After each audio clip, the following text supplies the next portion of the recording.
My 36F husband 41M got fired for harassing a coworker, and won't talk to me about it. My husband Charlie and I have been together for 10 years, married for 6, we've had our ups and downs, but are currently in an up.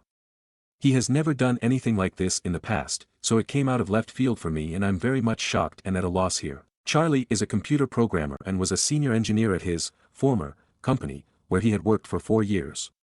He'd never had any trouble with co-workers and were both friendly with a few of them, mostly other men and their wives.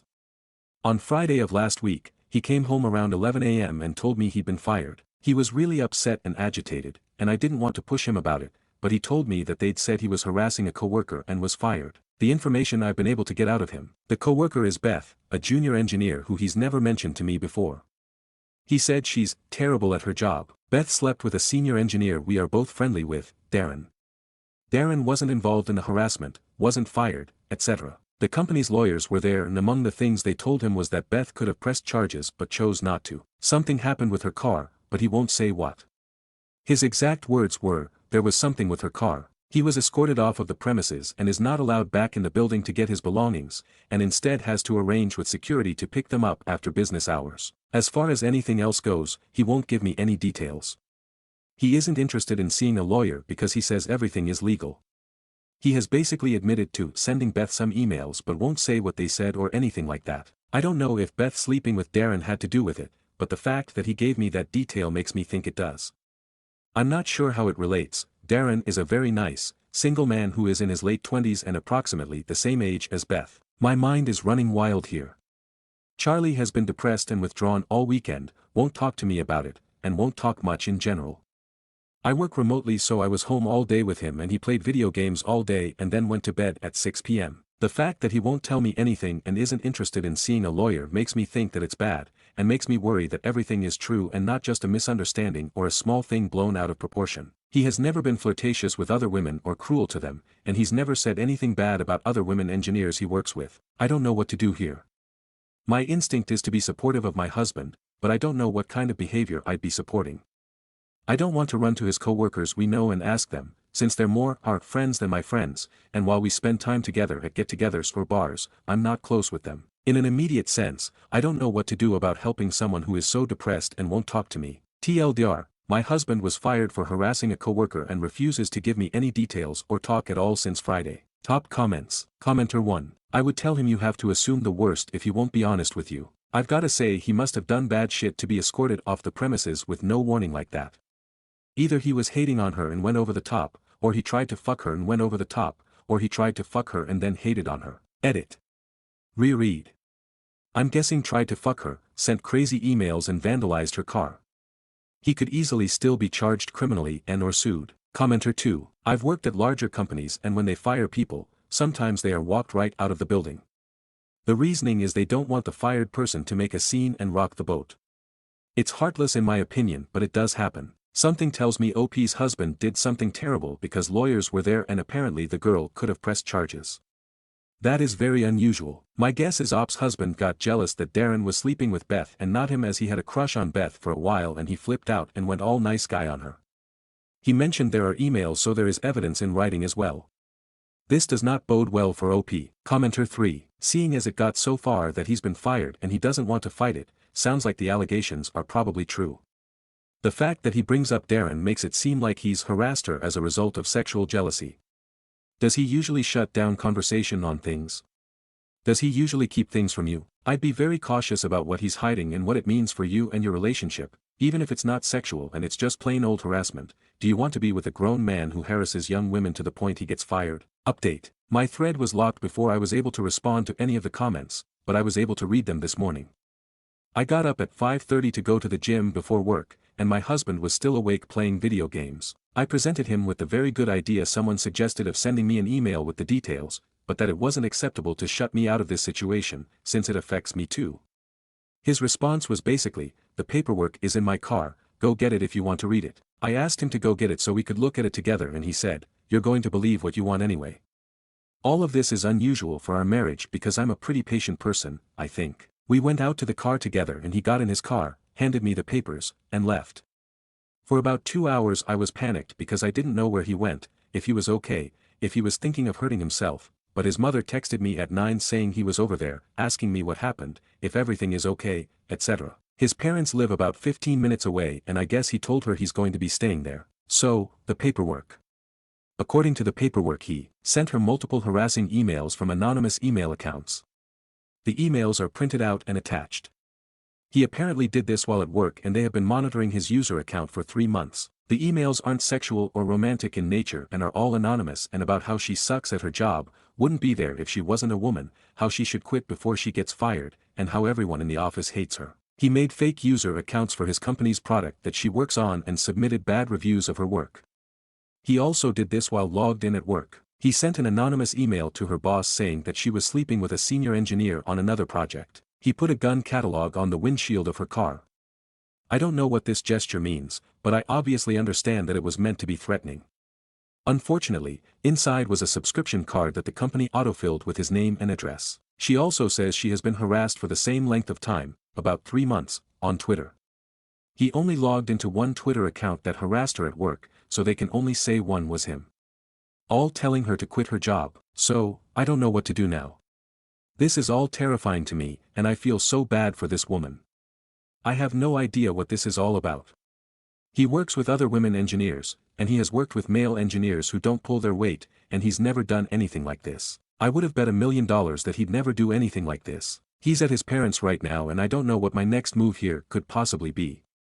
This is so scary and out of left field to me. TLDR, my husband definitely harassed his coworker for 3 months. Relevant comments. I forgot to mention, this paperwork is copied from the original and was signed by both him and his company. I don't know if that's a full admission but it seems damning either way. Commenter 1. Time to sit your husband down and give an ultimatum. He needs to give you his side of the story, or you two are done.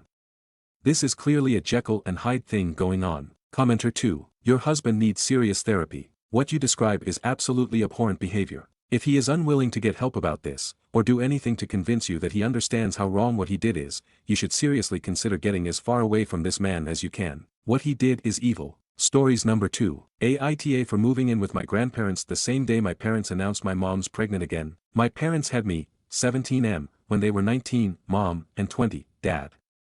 We lived with my mom's parents until I was 6. Then my parents moved the 3 of us into another house and told me the reason was because they were having another kid. In the almost 11 years since then my parents had 5 more kids. My parents don't know how to be parents and my siblings don't know how to act because of that. They spit, mess with people's food by like slobbering all over it or putting it in their own mouths and spitting it back out, they leave shit out everywhere to rot and they'll throw food on the floor. Like if my mom gets froze pizzas for dinner and there's something my siblings don't like on it the topping goes on the floor. They have tantrums in public and break stuff all the time. With my youngest current sibling my parents put her in my room when she was a baby instead of theirs and I had to wake up with her at night and deal with the dirty diapers and stuff. It was stressful. Plus my parents are always trying to make me babysit and stuff. So last week when my mom and dad announced mom's pregnant again I called my grandparents so fast my head was probably spinning and I begged them to let me come live with them because I couldn't deal with it anymore. They were furious when they heard mom was expecting another kid and said yes straight away. I packed up my essentials, including my passport and other papers, and I left. My parents are pissed because they don't have help and because I didn't talk to them about it. My grandparents dealt with my parents and their anger but my parents called the cops on my grandparents twice already and they're threatening to sue them now. Stories number 3. AIO for being upset that my 30F, mother-in-law, 65F, and my husband, 33M, made a huge decision without me. For clarification I am beyond angry with both of them. I know they both had good intentions, but my thought process is currently, how fucking dare you, and I need to know if I'm being unreasonable or if I am justified before I approach a conversation about it. For context, my husband is very nonsensical, very hardworking provider type man. He is stubborn and will not do anything he doesn't want to. So it's not like he was trying to please his mom. His mom is very blunt and in your face honest. Neither of them are manipulative or conniving in any way and they're very good people. I have an amazing relationship with both of his parents, this is so out of character for them. I know they have good intentions they just did this all kind of backwards. As for myself, I am anxious and easily stressed. I've lived a hard life and have had a lot of choices taken from me in childhood, and now need to be included in decisions and I need to feel like it's equal in order for me to be okay. With that being said, I am also very honest and blunt and in your face. I am not submissive by any means and I do not shy from confrontation. I am currently not in a stable work environment, job loss seems to be just around the corner. If you stay up to date with news, then you'll know what I mean, but I have to be careful of what I say in regard to it. With that being said, our lease on our rental is coming up soon and we were wanting to buy a house, but it just seems to not be the time. We were looking at other rentals, well his parents bought a rental house and asked if we wanted to rent it. His mom messaged me about it first and I said I didn't think it was a good idea. Later that day, I'm assuming but have no confirmation on timeline of this, she called my husband and they both agreed that we would. He messaged me prior to agreeing with her, and I again expressed I didn't think it would be a good idea due to current circumstances. I didn't outright say no, I did leave it up for debate but I said I didn't think it was good. Well after they both asked me, they both went around me and agreed we would. My husband didn't tell me this happened until a couple days later and dropped it casually to me, and said, I know you said no but that was silly. I am fuming, raging and shaking. I want to revert back to lashing out but know that I cannot.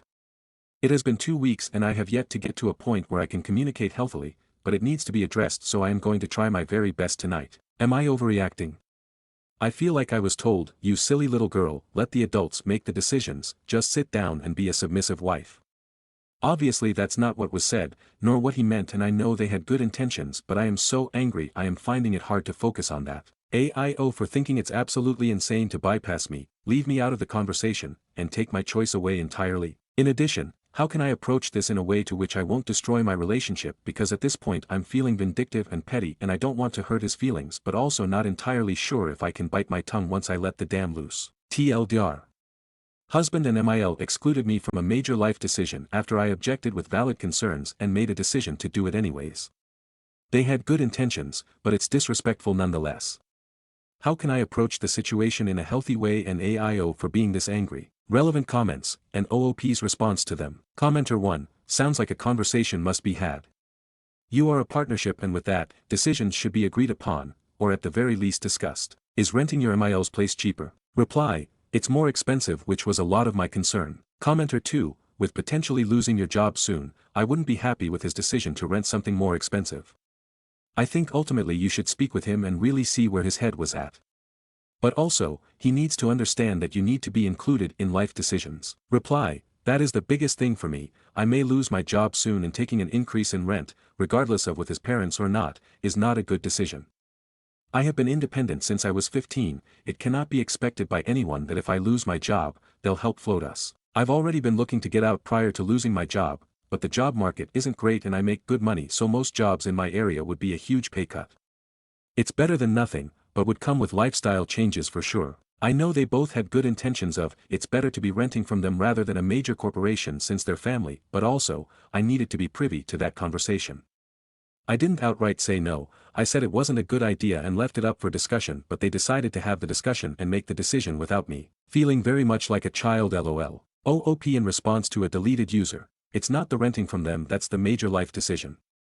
The issue lies with that fact that it's a move, and rent would be more expensive with them. I'm in a marriage that requires equal financial decision making when equal money is put in. Commenter 3, not or, especially as it's more expensive. Renting from family is a bad idea to begin with. I would also be very upset if they went behind my back with this decision. I could maybe handle it, a big maybe, if the rent would be cheaper. I do think it warrants a discussion between you and hubby, but maybe walk away if things get too heated.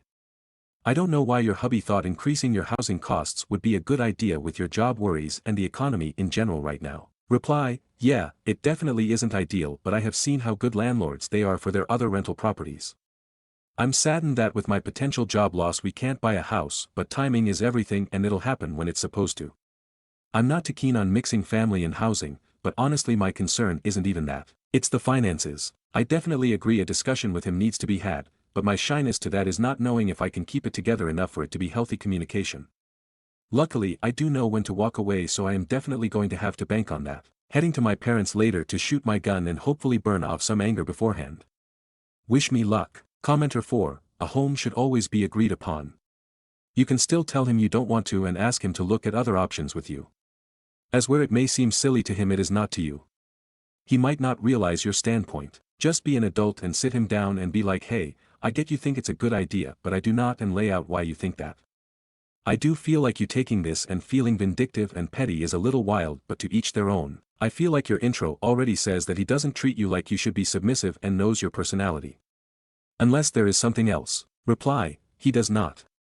He is an amazing partner outside of this, and I know for a fact he made this decision to take the stress off, but it inadvertently added more and made things harder for me. I have an amazing marriage, this is a first major issue, and we have been together for many years. He knows me very well, which is why I know he was trying to help. I have a tendency to take things too far sometimes, the pettiness is ridiculous at times. He's never been on the receiving end of it, and I am trying to avoid him ever being on the receiving end. When I get hurt, my initial thought is to lash back. I'm self-aware enough to know this, and that's why I wanted second opinions on whether I was justified and what was too much. Thank you for your input. Commenter 5. I don't think you are overreacting per se because it's crazy to settle on a location to live without your agreement. However, your wording here sounds very aggressive. I'm assuming you are in therapy because it feels like you had a very difficult childhood and lots of trauma. I don't know if you have children, but if you don't, it seems like perhaps you should draw a line in the sand here. Given the intensity of your comment, it just sounds like there is a lot going on, not just with your housing but also with you and your relationship. I wish you luck. Reply, it most definitely is aggressive, there are children involved. I am indeed in therapy, I had a hard childhood and hard early adulthood. I've been in therapy for years and am medicated. I definitely revert to unhealthy actions and responses which I try incredibly hard to limit within my marriage. We don't have other issues, other than this, that would cause anything on my end. It is this sole issue, which is why I have waited so long to have a conversation, because I don't want to taint my relationship with my trauma. It's not his fault that I have these things in my mind and the triggers, it's not even my fault. It is, however, my responsibility to heal that and move forward and be healthy. Can you pinpoint what specifically I need to tone down before addressing this with him? Commenter 6, I think you should focus on the financial aspects and really talk that through. Will his parents lower the rent in the event things go sideways professionally? Will you have enough space in the event that they overstep on visits, etc.? Is there potential that this is a rent-to-own situation long-term? It's possible he sees this as safe landing spot given the possibility for professional issues. Just based on this post, it is difficult to suss out how much of this is you wanting control and feeling like living without your in-laws subverts. Reply, I do agree that I need to focus on the financial aspect, that is a lot of my concern. I wouldn't say it's more so the control and it being connected to the in-laws. They are genuinely amazing and I have had such a great relationship. I text back and forth with my mother-in-law daily, I don't have much concern with them being the landlord. Although I have always been on the side of renting from family isn't the best thing, I am open to it if we can have an action plan for if things go sideways with my job. That's my biggest concern. Second biggest would be the fact that it's totally disrespectful to completely excluded me from a conversation decision about my life and my finances. I'm a wife, not a child. This decision should have included me. The lack of control over my own life currently is definitely related to childhood trauma, and I think that is where a lot of my hurt and anger is coming from. Because my husband is my safe space, he has been an amazing partner through my healing journey, and I feel like this was a slap to the face. Obviously I know that wasn't his intention, but the hurt and anger is still there regardless of intent. I did a lot of thinking and reflecting yesterday. I think I'm ready to talk to him, now. I tried yesterday and got too escalated before I could even get to genuinely talk to him about it. I separated myself, reflected and figured out what is what and why I am feeling this way. I got to a good point emotionally. Now it's a matter of wording it in a way that makes sense to someone not in my brain, lol. I really appreciate your input, thank you. AIO, husband makes huge decision without me update. Okay, so, thank you all for the words of advance and the validation. I sat with my anger and hurt and I had a therapy appointment that helped me immensely. I was able to get to a point of understanding and started problem solving. I was very distanced and reserved the last 2 days, trying my best to separate the hurt from anger, find the root of what triggered that within me. I was able to, which allowed me to get to a point where I can problem solve. I came up with a solution for all of my hesitancies, and then I told him I would like to talk. I shared how it made me feel, being excluded. I told him why I reacted the way I did and why I had to distance for a couple of days while I figured my stuff out. I told him I never want to get to a point where I let my trauma hurt him. Was very apologetic, explained that I never said no, just that I didn't think it was a good idea and that I would have appreciated if he had come to me with his thoughts so we could figure it out together. He apologized again and expressed that he sees how it was wrong of him, explained in the moment he didn't see it as excluding me but that he was trying to help.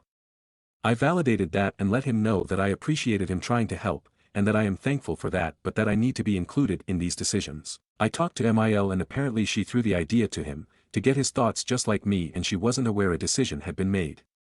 She thought we were talking about it, and we would look at the house and let her know.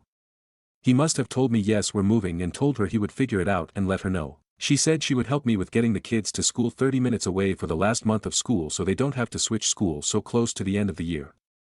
Which was a major concern for me.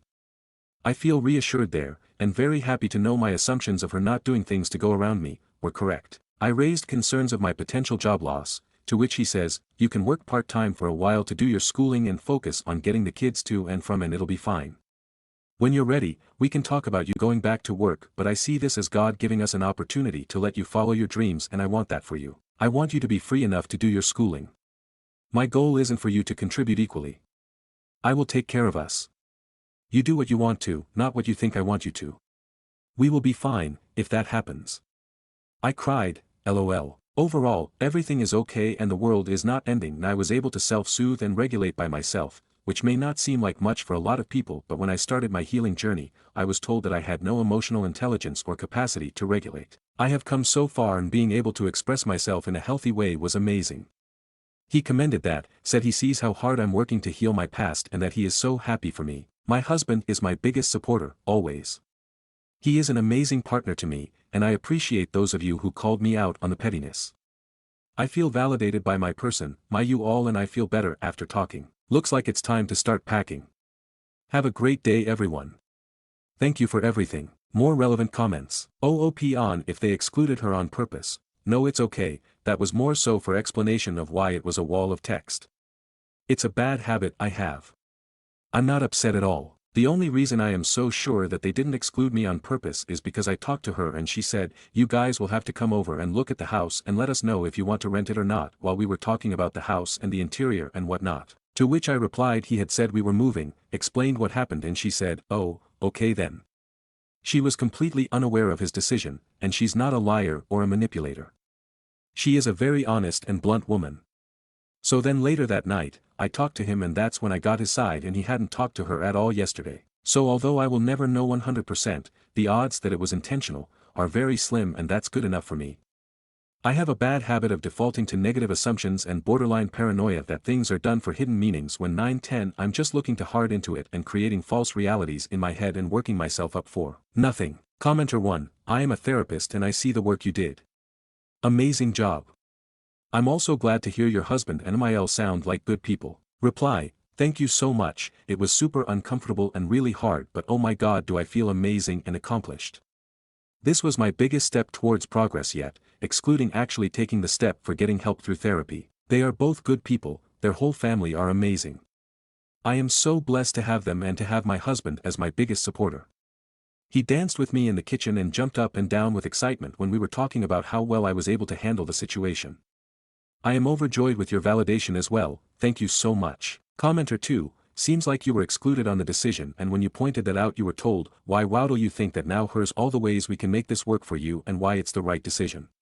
Pat you on the head and gave you a cookie to run along. For some reason I don't think the response to I may not have a job and rent is going to be more with more commute. Is well, work part-time and go back to school.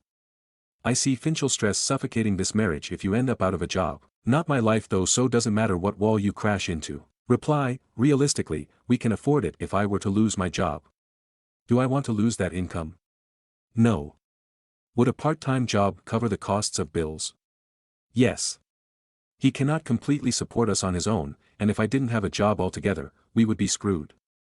I can go part-time, and although money would be tight, we could make it work. We have had hard times before, financially speaking. We know how to adjust and move forward. In addition, it wasn't that I was objecting to the idea altogether. I want to move to that area, anyways. It's the matter of timing and figuring out solutions. Had this come up a month down the road when school is coming to a close and I had an answer on my job, I wouldn't have objected nearly as much. In the grand scheme of things, I don't believe I was given a cookie and a pat on the head. He apologized and explained his side of things, which is all I wanted. The complexities and nuances of a relationship as a whole cannot be defined in one singular post. This two-part post wasn't to complain about him, it was to get advice for how I can handle the situation and to know whether I was overreacting.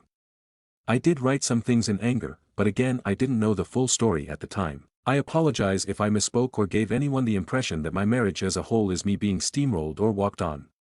That is not the case. This is a first in my marriage, and although the execution was poor, and he was in the wrong, it wasn't intentionally malicious, and that can be forgiven and worked through. I do see your side of it, and appreciate the input nonetheless. Thank you very much.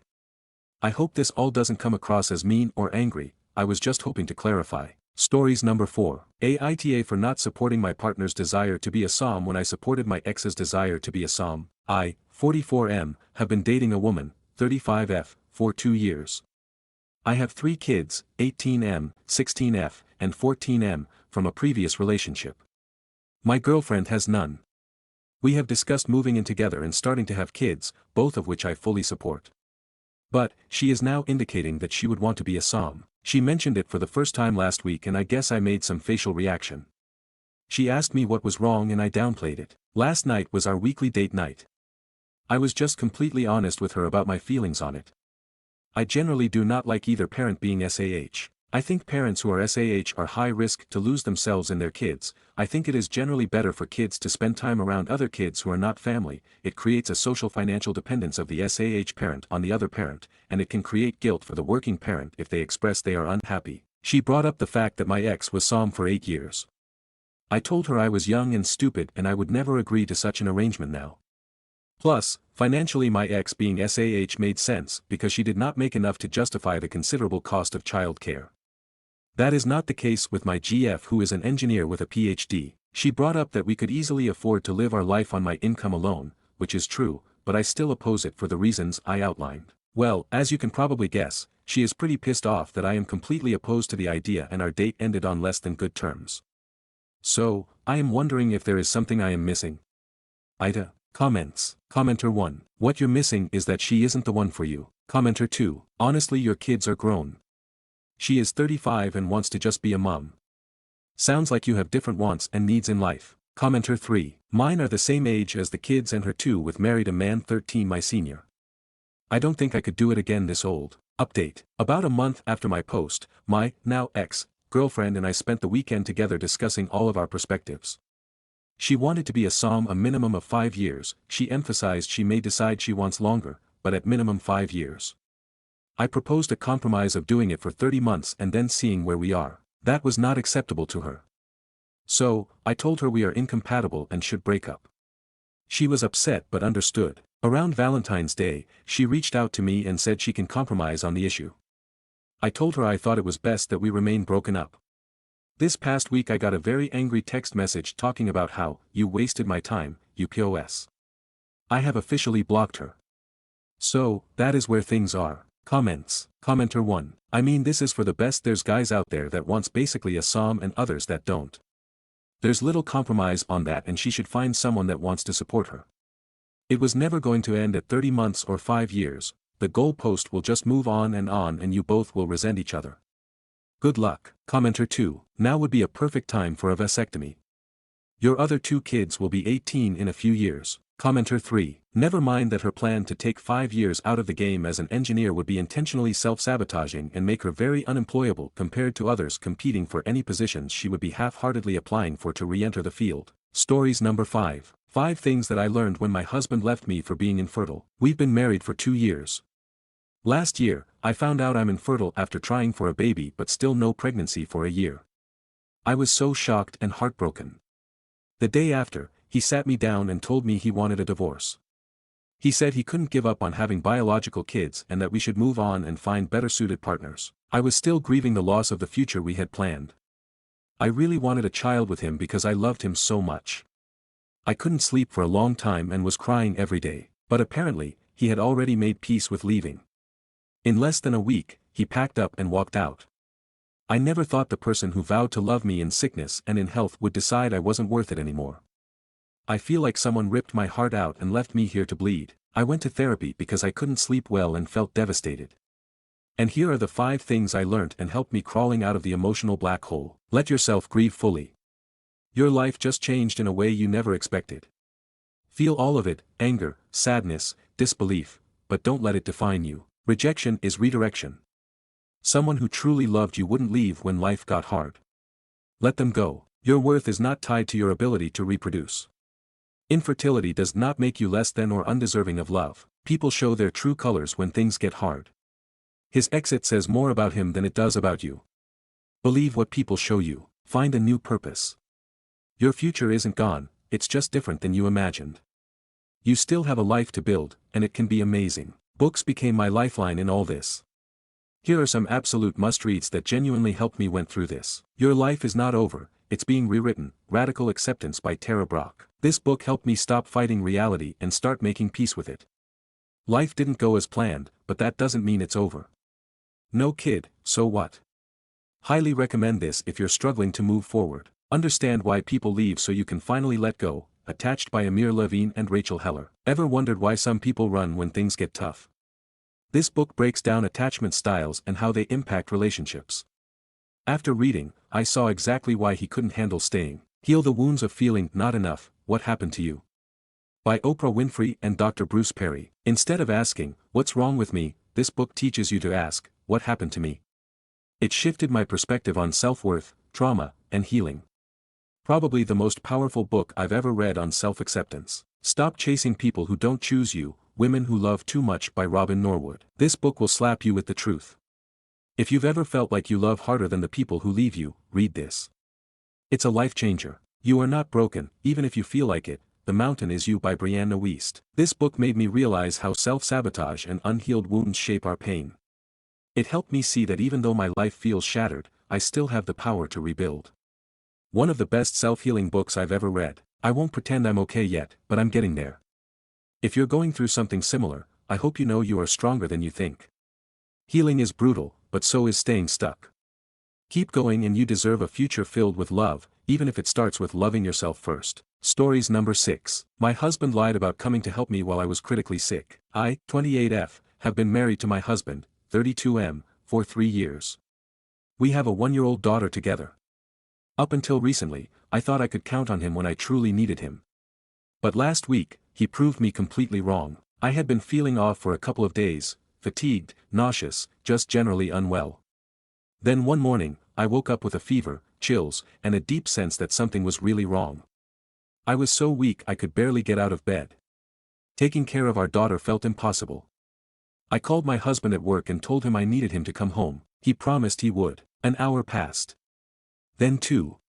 He kept texting me, saying he was just finishing up something and would leave soon. Then he claimed he was stuck in traffic. Then he said he was on his way but had to stop for gas. At this point, my fever was getting worse, and I was struggling to even sit up without feeling dizzy. I told him it was urgent. He reassured me he was almost there, but something felt off. So I texted one of his coworkers, someone I knew he was close with. The response I got sent a chill down my spine. He hasn't left yet. He's still here. I was furious. And terrified. I immediately called my neighbor, a kind older. She came over right away, helped me get dressed, and drove me to the hospital. Turns out, I had a severe asymptomatic urinary tract infection that had turned into a serious kidney infection.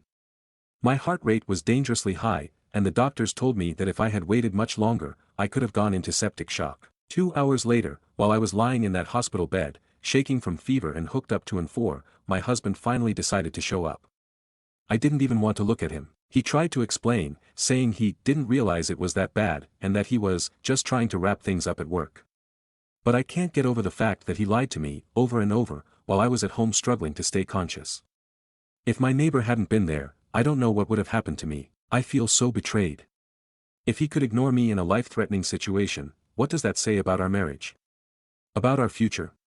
About our daughter's safety if something ever happens again? I don't know what to do. Would you be able to trust your partner after something like this? Relevant comments. OOP on her using the language for the post. Reply: I use translation as I said I am a French Canadian and I don't speak English well. Commenter 1, I'm not sure this even matters, but was he panicked?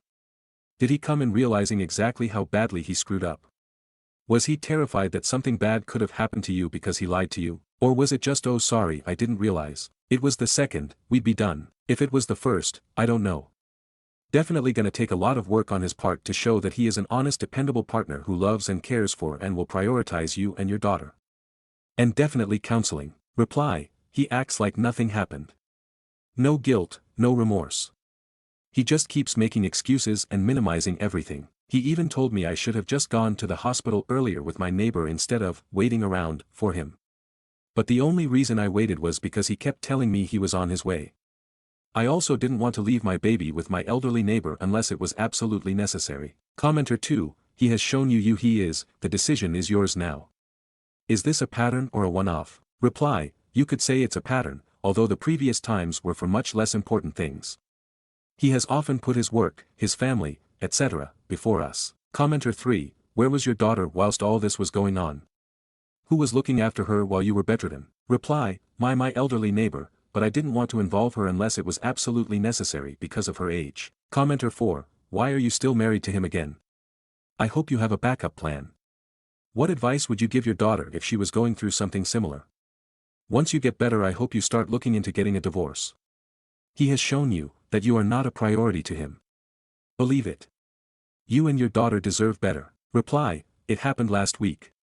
I haven't really had the health or the opportunity to initiate a divorce, but it's definitely something I'm thinking about, especially since he doesn't seem to have any remorse. OOP on her health issues. Reply, I have good health, aside from needing iron during my pregnancy due to anemia, which made me weak for a while, a period during which he didn't help me much more, honestly. Other than that, I haven't had any other health issues or been particularly sick, and I rarely ask him for help. Update, I'm feeling better and finally back home after a few days in the hospital. My parents came to pick up my daughter and took care of her while I was away. They live 4 hours away, so I hadn't asked for their help earlier. I didn't really get an apology from him. Just a bunch of excuses. He said he didn't think it was that serious, and I should have just gone to the neighbor if it was really that bad. I didn't argue, not because I agree, but because some of the comments I got made me realize some things. People asked if I'm the type to cry wolf, and that's why he didn't come. In 5 years of being together, I've only ever needed him to take me to the hospital once, when I gave birth to our daughter. He wasn't there when I was sick, and if he had come home, he probably wouldn't have done much anyway if it didn't need a hospital. But then someone asked me what I'd do if it was our daughter in my position, and he acted the same way. That hit me hard. And as dramatic as it sounds, I don't want to be with him anymore. I don't think I can ever trust him again. I've made an appointment with a lawyer, but of course, divorce takes time. I'm looking for an apartment, but the housing shortage is a nightmare. Since I live in a rural area, though, there's still hope. I haven't told him yet. He's acting like nothing's wrong, so I'm doing the same. I even saw comments suggesting that he might not have actually been at work, maybe using it as an excuse for something else. So, one night while he was sleeping, I checked his phone. I didn't find proof he wasn't at work, but I did find messages to women, multiple flirty ones. And a Tinder app. These messages have been going on for months. He was also sending TikToks to his friends while I was sick, laughing and joking around with no real concern for me. He told me his boss refused to give him time off. I found no evidence that he even asked for time off or discussed my condition with anyone. I'm starting to suspect he lied because if he really did ask, it would have been illegal for his boss to deny him leave where I live. At this point, I don't feel like confronting him. I just want out. I ignored the red flags before, the small lies, broken promises, and I shouldn't have. I thought he'd be there for me when it mattered most, but I guess I was naive. I never thought anyone could let me down like this. I'm not telling him I'm leaving until I'm ready, just like he didn't tell me he wasn't coming. Relevant comments. Commenter 1, take screenshots of the app and flirty texts. This is evidence your divorce lawyer can use later. Reply, where I am infidelity doesn't change anything regarding divorce, but I still did it for if he tried to lie to people. OOP clarifies up on finding proof from her husband's phone. Reply, he was at work. I said I didn't find proof he wasn't like people here were saying implying we was cheating. He wasn't. Also I'm from a small town rural area. So yeah, I know his colleague. I know also everybody that's the way it is here. Thank you though. Could OOP's husband had lost his job if he came straight home after OOP asked him for help? Reply, he wouldn't have lost his job. We are very protected here, you can't fire someone without justifications, and it's a small community so I know his employers, colleagues, etc. They are not like that. He simply didn't care. During that time, he was just sending TikToks, Snapchats, etc., to his friends. Commenter 2, I'm not really surprised you found what you found. I'm so glad you're okay, and I applaud you for realizing you and your daughter deserve better. You're absolutely correct to not mention anything until the plan is fully in place, as you walk out the door. Good luck, everything will be better. Commenter 3, I'm happy you're okay and wish nothing but the best for you. It sucks but I'm glad you see your snake of a husband for what he is. It will get better. Just remember one day at a time. Stories number 7. Aita for ditching my girlfriend at a restaurant, which contributed to her failing her probationary period at work. I, 27M, have been in a relationship with my girlfriend, Cindy, 26F, since university. Last September, Cindy's company went under. She took this hard because she loved her workplace, loved her colleagues, and loved her boss. Unfortunately, they just weren't making that much money, so the plug was pulled. When Cindy came home and delivered the news to me, I asked if she wanted me to introduce her to my boss. Having the same major, we work in the same field, and my company is almost always hiring. Cindy said yes, and I texted my boss on the spot. After delivering her CV to him and a short interview process, she was hired in a 3-month probationary position. I was really excited to be working with Cindy. We could save money on gas by carpooling, spend more time together, and have lunch together too. Unfortunately, things did not pan out. To be frank, Cindy was a horrible employee. She showed up to the office 15 to 20 minutes late virtually every day. I had to give up on carpooling with her because I have a morning meeting, and I need to get to work 15 minutes early every day. Cindy's favorite activity at work was opening up a blank Google Doc and looking at her phone under her desk. The hour we get for lunch was often an hour and a half for Cindy, and she really accomplished nothing in her time there. This continued for 3 months. Last Monday was a rare occasion where Cindy was actually ready on time to go to work together. Perhaps this was because of my gentle urging for her to get her shit together, or perhaps it was because her probationary period was ending soon, but we were able to carpool. We went out to lunch together, and Cindy ate way too slowly. I was looking at the clock and encouraging her to get a move on, but at the end of the meal, right when we had to leave to make it back on time, Cindy decided she wanted another refill of her soda. I told her time was up, but she was adamant that she absolutely needed another refill. To make matters worse, the restaurant was crowded and we couldn't flag down a server. I put the cash for the meal and a tip on the table, and I told Cindy that I was leaving, with or without her. Cindy played chicken with me here, thinking that if she refused to move, I'd have no choice but to wait. But I walked to my car and drove back. Cindy showed up 20 minutes later visually flustered.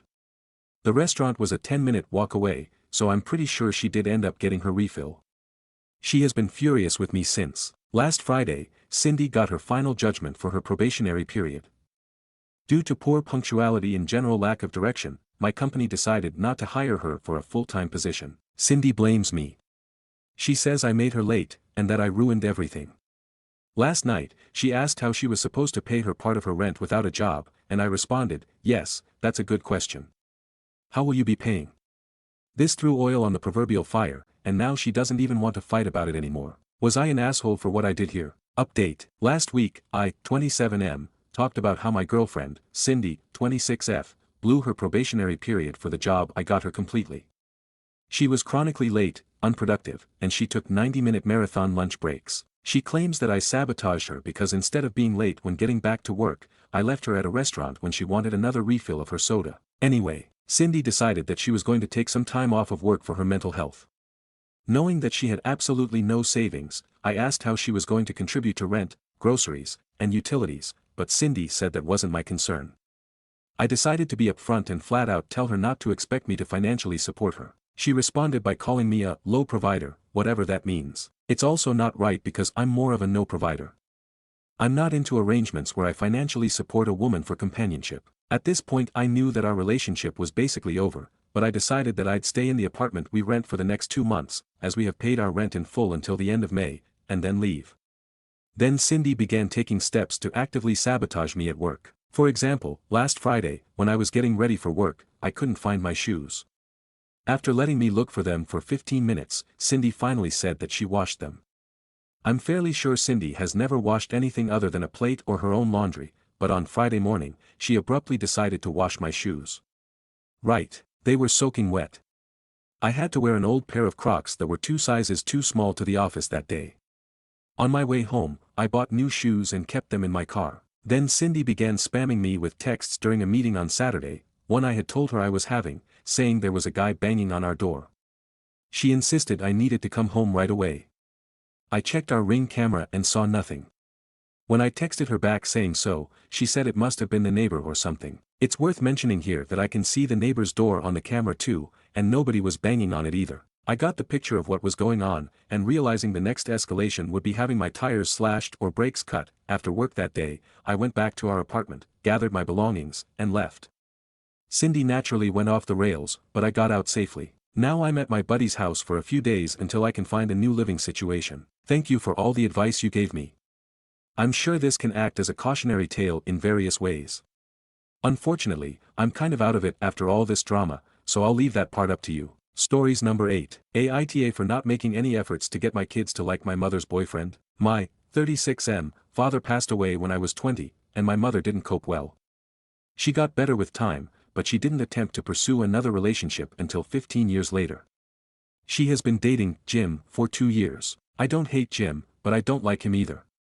He drinks a lot. My mother has had to cancel on us several times because he was drunk, has made several offensive jokes to my brother, 43M, that I didn't appreciate, and is overall a pretty unpleasant person to be around. Still, he seems to genuinely love my mother and makes her happy, so my brother and I don't interfere. One problem I do have with the relationship is that my mother has been trying to get my children, 9M and 5F, to form a grandparent bond with Jim.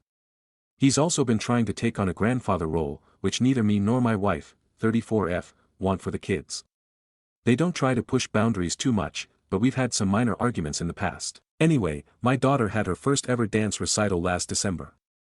There was a limit of 4 guests per child. The kids usually ask us to invite one of their grandparents to events like this, but my mother was out of town, I didn't even ask her, and my in-laws were busy. Instead, my daughter invited my brother to join me, my wife and our son. My mother and Jim came to visit us during the weekend, and she saw pictures from the recital for the first time in a photo album. She asked why my brother was there and not her, and I reminded her she was traveling at the time. She said, well, Jim was in town. I'll be honest, we didn't even think of inviting Jim back in December, and neither did my kids. I told my mother that it was my daughter who chose to invite her uncle, and we respected that. Then Jim turned to my daughter and told her that she could invite him next time grandma wasn't around. My wife chimed in and said she could invite whoever she wanted. After they left, my mother called me. She said she was upset that we weren't making any efforts to welcome Jim into the family, and we were depriving our children of a wonderful grandfather. I told her that we would never force our children to like him or spend time with him if they didn't want to, and that wasn't up for discussion. We ended up having an argument over this before I hung up on her. I spoke with a few family members yesterday who think I'm being too harsh on Jim. Stories number 9. My 25F husband, 27M, suddenly wants too much sex. So my husband and I met in college when I was 18 and he was 20. We got engaged after about a year and a half, I know early LMAO, and since I was waiting for marriage, we had sex for the first time then and we were both virgins. Despite all the bad stories people told me about waiting, it was actually great after some practice. We officially got married after graduation, so we've been together for about 8 years, married for 4, and our sex life has always been good, pretty much every night. But for the past 2 weeks, he suddenly wants it all the time. Like, 3+ times a day. And don't get me wrong, I love sex with him and I have a good sex drive too, but I do not have that kind of stamina or time. Last night he got upset when I said I wanted to sleep, and mind you guys, we already had sex 2 times earlier. When I jokingly asked what's with the libido increase, he just made some joke back and said it's the usual. This is really out of character for him, that's why I'm surprised. He has never been an extremely sexual person like most men I know too. Do you guys know why this might be happening? Notable comments. Commenter 1. People's libido can fluctuate a lot throughout life, I wouldn't worry too much about that. But what's important here is that people's libido also frequently do not line up, this is normal and happens to any relationship long term. It takes respect and good communication from both sides to learn to navigate that. Him getting upset over you wanting to sleep after you already did the deed twice that day, feels manipulative and super demanding, not healthy anyways. You would expect that your no would turn him off, because who would want to have intimacy with someone who's not in the mood? I think it would be a good idea to discuss this at a different and neutral, calm moment. Approach it from a curiosity, non-judgmental point of view, but also keep in mind that you are fully valid in protecting your boundaries and it should be emotionally safe to say no at any time. Also, if you don't feel like it for days or weeks. Commenter 2. Our sex life has always been good, pretty much every night. He has never been an extremely sexual person. What? I thought you were describing 2 people with high libido. Reply. I meant that he has never prioritized sex in our relationship like most men do. I didn't date much men before him, but I can confidently say most men wouldn't and don't wait for marriage engagement to have sex. Commenter 3. Drives determined by hormones, and the hormone levels can fluctuate and be influenced by some changes in his body or changes in a lifestyle. Even as seemingly little as regular and intense workouts can make you super horny. Commenter 4. Sounds like you just need to sit down and talk about it. Update. Some of you commented, and most DM'd me, saying it could be something shady like cheating, guilt, etc. I really didn't think that was the case, but my overthinking got the best of me. So last night I went through his phone. I know, not nice of me, but I was just so curious, and he doesn't even have a password. I wasn't even expecting anything crazy, maybe just a ton of porn or something. I found nothing weird though. While I was doing this, he woke up, looked at me all sleepy, and said, "Is that my phone?" I panicked and just said, "Yeah." He literally just mumbled, "Oh," rolled over, and went back to sleep. In the morning, he didn't say anything about it, so I was like, aren't you gonna say something about the fact that I went through your phone last night?" And he didn't even understand what I was saying. I reminded him, and he laughed. He genuinely thought I was just watching a movie or show. I sometimes use his phone for that if mine is charging, so he didn't even notice I was snooping. At this point, I just told him everything, how I got paranoid, why I checked, how I was worried something was wrong. He got quiet for a second, then kind of shyly admitted that he thought I was enjoying all the extra sex, so he just kept initiating more. But the real reason, he said, he sometimes feels disconnected from me. He's very introverted, doesn't talk to many people, keeps his circle small. Meanwhile, my entire job is social. I work in PR, and I spend a lot of time with my coworkers. He admitted that sometimes he feels like I have this whole world outside of our relationship, and since he's not super talkative, he worries he doesn't always connect with me the way I do with others. Sex, for him, is one of the most intimate things we share, so in his mind, having more of it made him feel closer to me. I almost cried when he said this because I never thought of it that way. I reassured him that just because I talk to a million people a day doesn't mean I don't prioritize him. And we both agreed to make more of an effort to connect outside of just sex, more quality time, deeper conversations, little gestures. I also promised to communicate better if something is overwhelming me instead of silently suffering and then having a breakdown about it, lol. Basically, I love him so much. Notable comment. Excuse me, miss. This is Reddit. We didn't come here for an adult and sensible discussion between two rational people. Stories number 10. My 27F boyfriend, 28M, of 1 year wants to move in together when our leases are up, but he says I can't keep my altar. I keep an altar. It's about the size of a bedside table, with a drawer. There's usually a couple of glass candles on it, some bowls and cups and imagery of specific saints that I work with. Tommy and I have been dating for a year, and our leases will end around the 1.5-year mark. He says he wants us to move into a place together. I was really into this idea. It sounds great to me. Then a few nights ago Tommy was at my place and he asked what I'd do when we moved in together. He pointed at my altar and said, "Will you just get rid of it?" I said of course not, I'll be taking it with me. And then he said that I couldn't bring the altar, that since he's an atheist, he doesn't want stuff like that in his home. I told him that we don't have to have it in the living room, that I can move it elsewhere, but the living room is just where I naturally put it. He said no, he doesn't want any religious stuff in his home. And then he said that I would be disrespecting his beliefs, and when I told him I wouldn't be okay with living without the altar, he made it seem like I was putting religion ahead of him. Like I was choosing religion over him, which I'm not. But I don't think I should have to give up one of the only religious things I even do. Is this just a sign of long-term incompatibility? I've lived with an atheist before and didn't have any issues, so I know it's not something all atheists are like. TLDR, atheist boyfriend says I cannot take my altar when we move in together. What should I do? Relevant comments. Commenter 1. He keeps calling it his home. When is it going to be ours, and not his? Reply. That's what I asked. Why he was calling it his home? He didn't have an answer. Commenter 2. You're not respecting his beliefs, but he's not respecting yours. Top comments. Commenter 1. Yeah, this is definitely bigger than the altar, especially if you two want to get married and have kids at some point.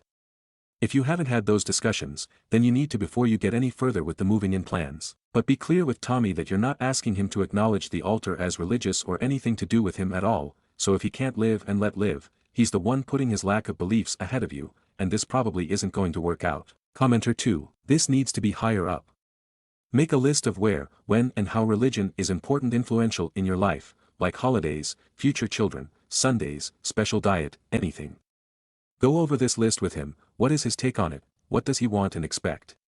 Then find out if the two of you are at all compatible as partners in life. Also, what kind of atheist is he? To him it should be just candles and pictures since he does not believe that there are gods and saints. Why is it threatening to him? Signed, an atheist. Update. I received so much feedback from my last post that I had to thank you all, first off, for reading and listening. I want to clarify a number of things before I continue. Dating an atheist as someone who keeps an altar has never been an issue before. I am not seriously religious and my beliefs have never stood in the way of anything. There are no rules I follow, it doesn't change my socio-political alignment, etc. It's a dedicated place for me to pay respects to my ancestors and to the saints I work with. It's no different than you setting up a dedicated room for video games. I think Reddit should open up to learning about religion beyond direct examples of Christianity or the other big ones. I saw a lot of ignorant comments that clearly don't comprehend why people keep altars, and believe me when I say that there are many of us, and no, we are not mentally ill. That's just silly. On to the update. I used a lot of the conversations from my post to determine how I would talk with him about it. But it turned out, he read my post. And he read the comments himself, and, even better, he was able to come to me with his concerns and communicate to me what he was worried about, and how he felt. We ended up talking for a long time about the issue, and it boiled down to him being a little afraid, and not understanding my practice. He said he has always been a little uncomfortable about it because he's been trained to see this stuff as weird, and creepy, and things like that. He asked me to explain it more, and to give him some time to read up on what I was doing so he could familiarize himself with it. He took a few days, but in the end, when he came back to me to talk about it, he told me that he was no longer worried, and that he was sorry that he had made it into such a big deal. He even asked if it would be okay for him to light a tea light now and then, because he likes the idea of candles as offerings or recognition of the deceased. He bought a stack of books to read up on regarding this stuff, and he is reading a little bit each night. He is very apologetic about how things went down and how he seemed, but I understand that his tone and behavior were absolutely due to him not understanding or knowing about this stuff. Things are going great now, and we are still on track to move in together. The conversation about it not just being his house struck him the most. Thank you for your help, Reddit. TLDR, BF read my original post, and took it on himself to educate and understand where I'm coming from. He apologized and everything's going great. Me and my altar will be glad to move in. Stories number 11. My friend was SA'd by her depressed male friend and I begged her not to hang out with him. I called my friend to invite her to lunch and she told me she had other plans. Her depressed male friend needed her to comfort him. He was depressed because a woman he's been in love with for 5 years got a new boyfriend.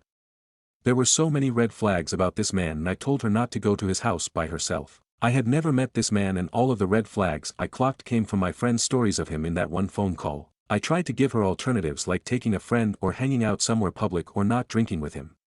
For a generation obsessed with mental health, these idiots love suggesting alcohol as a cure-all. I asked her to at least give me his address so I could pick her up if she needed help. She called me a man-hater and said he would never hurt her. Later on, I find out she tried to kill herself because he raped her when she was passed out drunk at his place. She didn't even tell me. Her mom told me. I stopped being friends with her when she laughed at me getting groped by a married man and repeatedly asking me how I feel about emotionally devastating his mom and wife. She could never do that to someone's mom or wife. Now she's done sucking up to men and she wants me back in her life as a friend. Stories number 12. My in-laws gifted us a house and constantly threatened to take it away. My in-laws are rather wealthy and when there was a surprise pregnancy my MIL bought me and my partner a house across the street from them as a gift.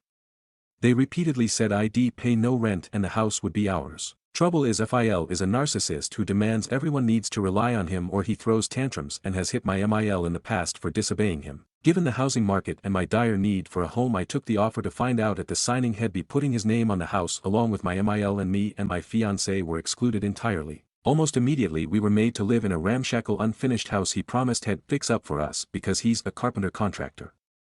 He still hasn't 2 years later. Then came the lording that we better respect him or he'd take the house away. And now just today MIL says things are very bad behind closed doors and I need to pay rent. Trouble is they let me start and get involved with BSN schooling before they told me this. Like they waited until they knew I couldn't pay so I'd have to snivel and beg for mercy from FIL. No renter's contract was ever signed. I've been in the house 2 years. I pay for literally everything, including repairs, except for taxes which I'm about to anyway. I live in NJ of the USA. Can my FIL kick my family out? And would it take longer than 2 years?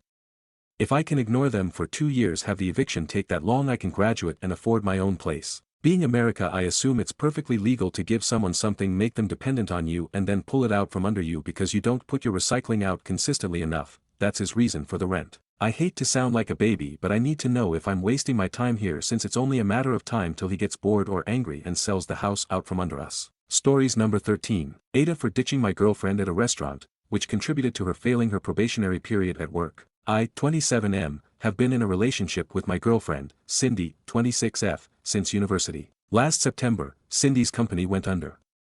She took this hard because she loved her workplace, loved her colleagues, and loved her boss. Unfortunately, they just weren't making that much money, so the plug was pulled. When Cindy came home and delivered the news to me, I asked if she wanted me to introduce her to my boss. Having the same major, we work in the same field, and my company is almost always hiring. Cindy said yes, and I texted my boss on the spot. After delivering her CV to him and a short interview process, she was hired in a 3-month probationary position. I was really excited to be working with Cindy. We could save money on gas by carpooling, spend more time together, and have lunch together too. Unfortunately, things did not pan out. To be frank, Cindy was a horrible employee. She showed up to the office 15 to 20 minutes late virtually every day. I had to give up on carpooling with her because I have a morning meeting, and I need to get to work 15 minutes early every day. Cindy's favorite activity at work was opening up a blank Google Doc and looking at her phone under her desk. The hour we get for lunch was often an hour and a half for Cindy, and she really accomplished nothing in her time there.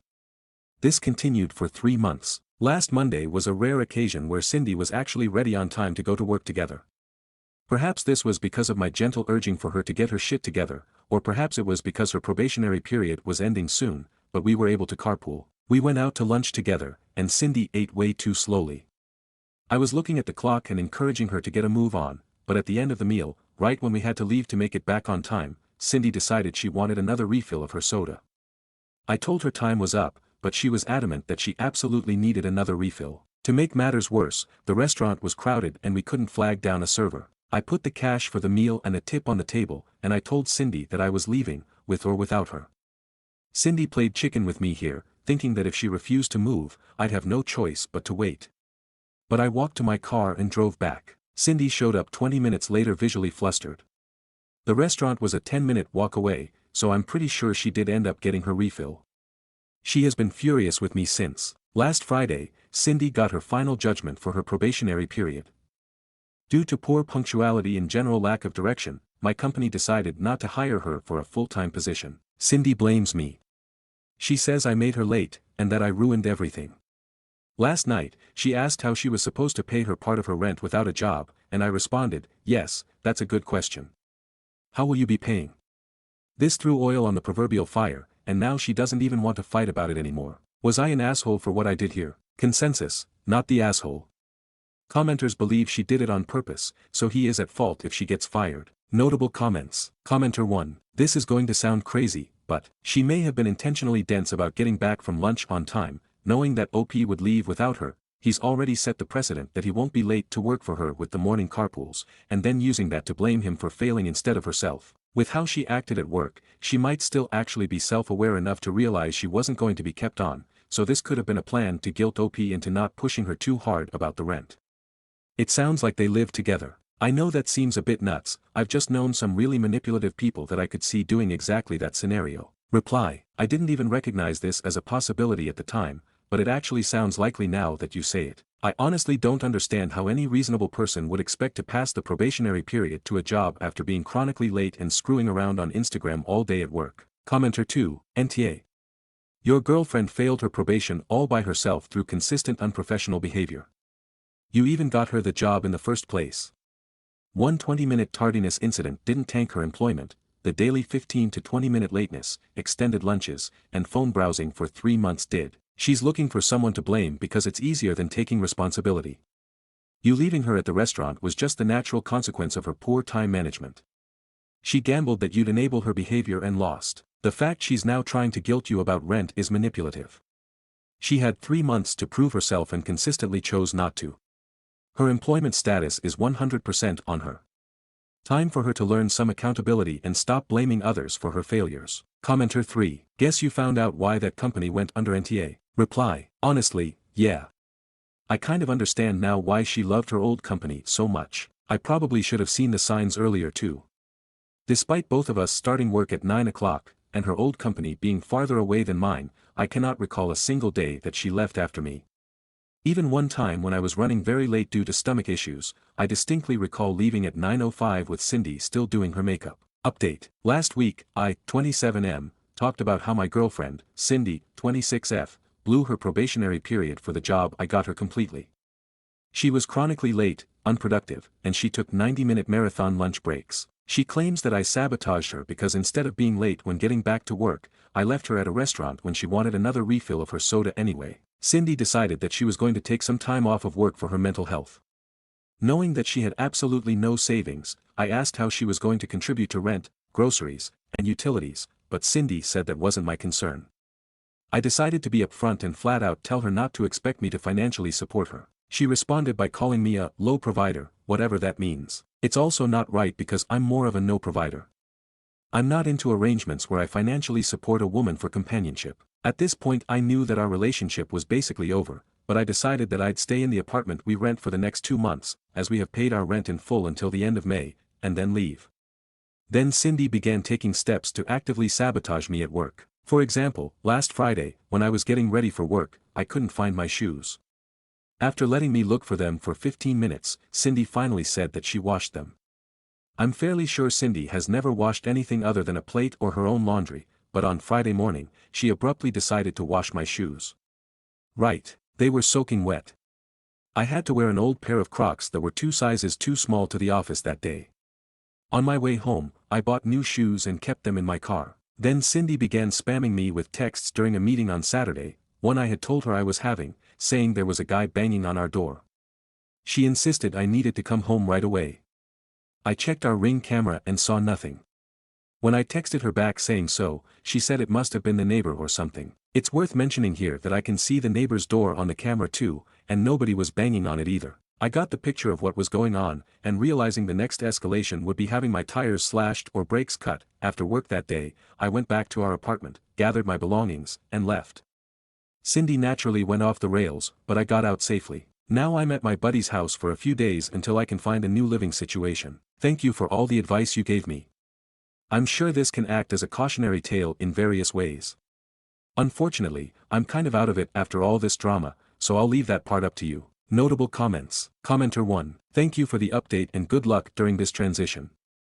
If you haven't said anything to your boss, you might want to update him or her just in case she continues to try to sabotage your work. Commenter 2. And the landlord, OP doesn't want to be on the hook for damages Cindy does over the next couple of months. Commenter 3. OP needs to let the building manager know he moved out because of domestic abuse.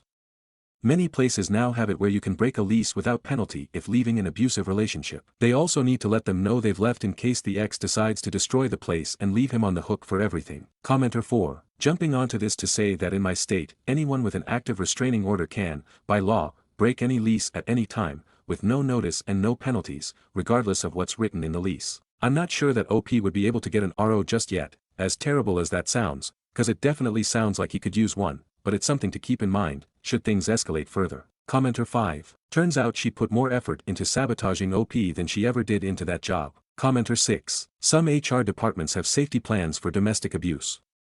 Consider using it if it is available. Stories number 14. Can I marry my potential stepsister? About 4 months ago, I proposed to my girlfriend. We had been dating for several years, and she accepted. We started planning for our wedding soon after, and sent out invitations a couple weeks ago. Me and my mother don't get along, and I went no contact with her a year ago, but today she called me and told me that we could not get married. I asked why, and she said she is dating my girlfriend's father, and that once they got married, we would have to separate since incest is illegal and she would be my stepsister. I asked my girlfriend when she got home, and she asked her father.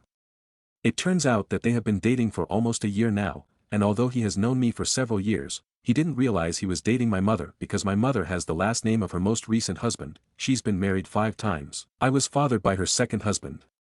He showed my mother the wedding invitation, and I guess she decided to break the news to me before him. My girlfriend and I love each other, and we both want to stay together, but we are worried there might be a shotgun wedding to prevent us from getting married. My potential stepfather has said he will have to collect his feelings to figure out how to approach this. He said he wasn't planning on proposing anytime soon, but we're worried my mother might pressure him into this to try and spite me now that she knows about his daughter and I. I hope that he breaks up with her, but if they are indeed a match, it is a horrible thought to want them to be separated. If our parents get married first, will we be unable to? Would there be any consequences if we were to have children without getting married if we are step-siblings? If we were to marry first, would it still be fine for our parents to marry later on? Should we just go to wherever they do marriage licenses and get married now, but still do the ceremony in a few months as originally planned? Or are we doomed to be forcibly separated regardless? Edit, I'm in New York, sorry. Edit again, thank you guys so much for the advice. We are so happy that we don't have to worry about this anymore, but getting married at the courthouse, or wherever they do marriage licenses, before then is likely what we will do for peace of mind. And seeing as our 4th year anniversary is coming up next week, we'll probably do it then. Smiley face, relevant comments. Commenter 1. Incest laws work on blood relation, you're fine. Reply, that's a huge relief. Wouldn't be the first time my mom has lied, probably to try and exert power over me since I don't depend on her anymore. Commenter 2. I'd personally not tell her, continue on the course, and see what she does. But I'm a little bit prone to schadenfreude when someone malevolently screws themselves. Top comments. Commenter 1. There's no law against marrying a step-sibling. It's not a blood relative relationship. See this. It's not incest, so there's no legal, moral or biological problems with marrying. It's similar to a sister marrying a brother-in-law. Just because the words sister and brother are used to describe a relationship by marriage, that doesn't make it illegal or even wrong. Commenter 2. Went to a wedding where newly step-siblings got married. The families were close and the parents got together after their divorces. Only difference was, We Are Family was banned for the DJ. Update. So, it's been a wild week. I would have posted this sooner, but I was spending Thanksgiving with my, now, wife and her father. We got married this week with my, now, father-in-law as witness, and my father-in-law has now separated from my mother after learning what an insane, manipulative piece of shit she was. With this weight lifted from our shoulders, we're the typical honeymoon phase lovebirds you'd expect, except we haven't even had our honeymoon yet. But, it's not all good news. Since my mother called me, she realized I didn't know her work number, so after my father-in-law told her it was over, she called me repeatedly and harassed me about how I was ruining her life, and that she would file for divorce on our behalf, and insisted you all were wrong about step-siblings being allowed to marry, until I finally figured out how to block that number. She also borrowed someone else's phone and called me on that, so I blocked that number, too. She hasn't tried any other phones yet, but I expect she will until I change my number again. My father-in-law is also sad over all this. He said leaving her was the smart thing to do and for the best, but he's having a hard time coping. I don't blame him, of course, but I know I'd feel like shit if I was in the same situation. At least he didn't have to see my mom at her worst. So, thank you all for all of your advice. My wife and I are very happy about starting a family next year after we get married in our church. I'm glad I didn't rush into marriage like my mother. She got divorced and married another guy in the same year when I was 10, and we feel we made the right call getting the marriage license out of the way now so she can start the name change process before the wedding. I've been compiling phone numbers to call since my wife is taking my last name, and I never realized just how much work this involves. Have a great rest of your Thanksgiving, guys. Top comments from Bola. Commenter 1. OP's father-in-law didn't just dodge a bullet, he jumped out of the path of a runaway train. Commenter 2. A bullet train. Commenter 3. Just imagine being the father-in-law. Regardless of if he was in love or not, finding out that someone only dated you for a year just to try and pull one over on their son would be devastating. Also, OP, good job. Your father-in-law will come around, just make sure you two are there for him. I hope you have a wonderful, fulfilling marriage. Commenter 4. I love the idea that she can file for divorce on someone else's behalf. Further, she's no longer going to be marrying the GF's dad, so assuming her theory was correct, it isn't, it doesn't apply in this situation anyway. She sounds like a peach. Commenter 5. What the fuck? Did she stalk her son and find out who his girlfriend's dad was just so she could do this and try to take away his happiness? Commenter 6. This is what I was wondering, having seen some of the ridiculous shenanigans some psycho parents get up to in the various Just No subs, as mentioned elsewhere, it's not beyond the bounds of possibility. Stories number 15. Someone tried to get my show cancelled, at the venue that I own. Editor's note, the post is a video, so I transcribed it below. However, I recommend watching it because of OOP's storytelling. A right-wing nutcase just tried to get me fired from a venue that I own. Hi, I'm Steve Hofstetter, and I'm a stand-up comedian that lives in Pittsburgh. Last year I bought an old church to convert into an event venue. It's called Sunken Bus Studios, and it's a pretty cool spot. Cut to images of the venue. I have a show at Sunken Bus next month. On the Facebook event, some guy that was upset that my politics don't align with his wrote, quote, "Please no."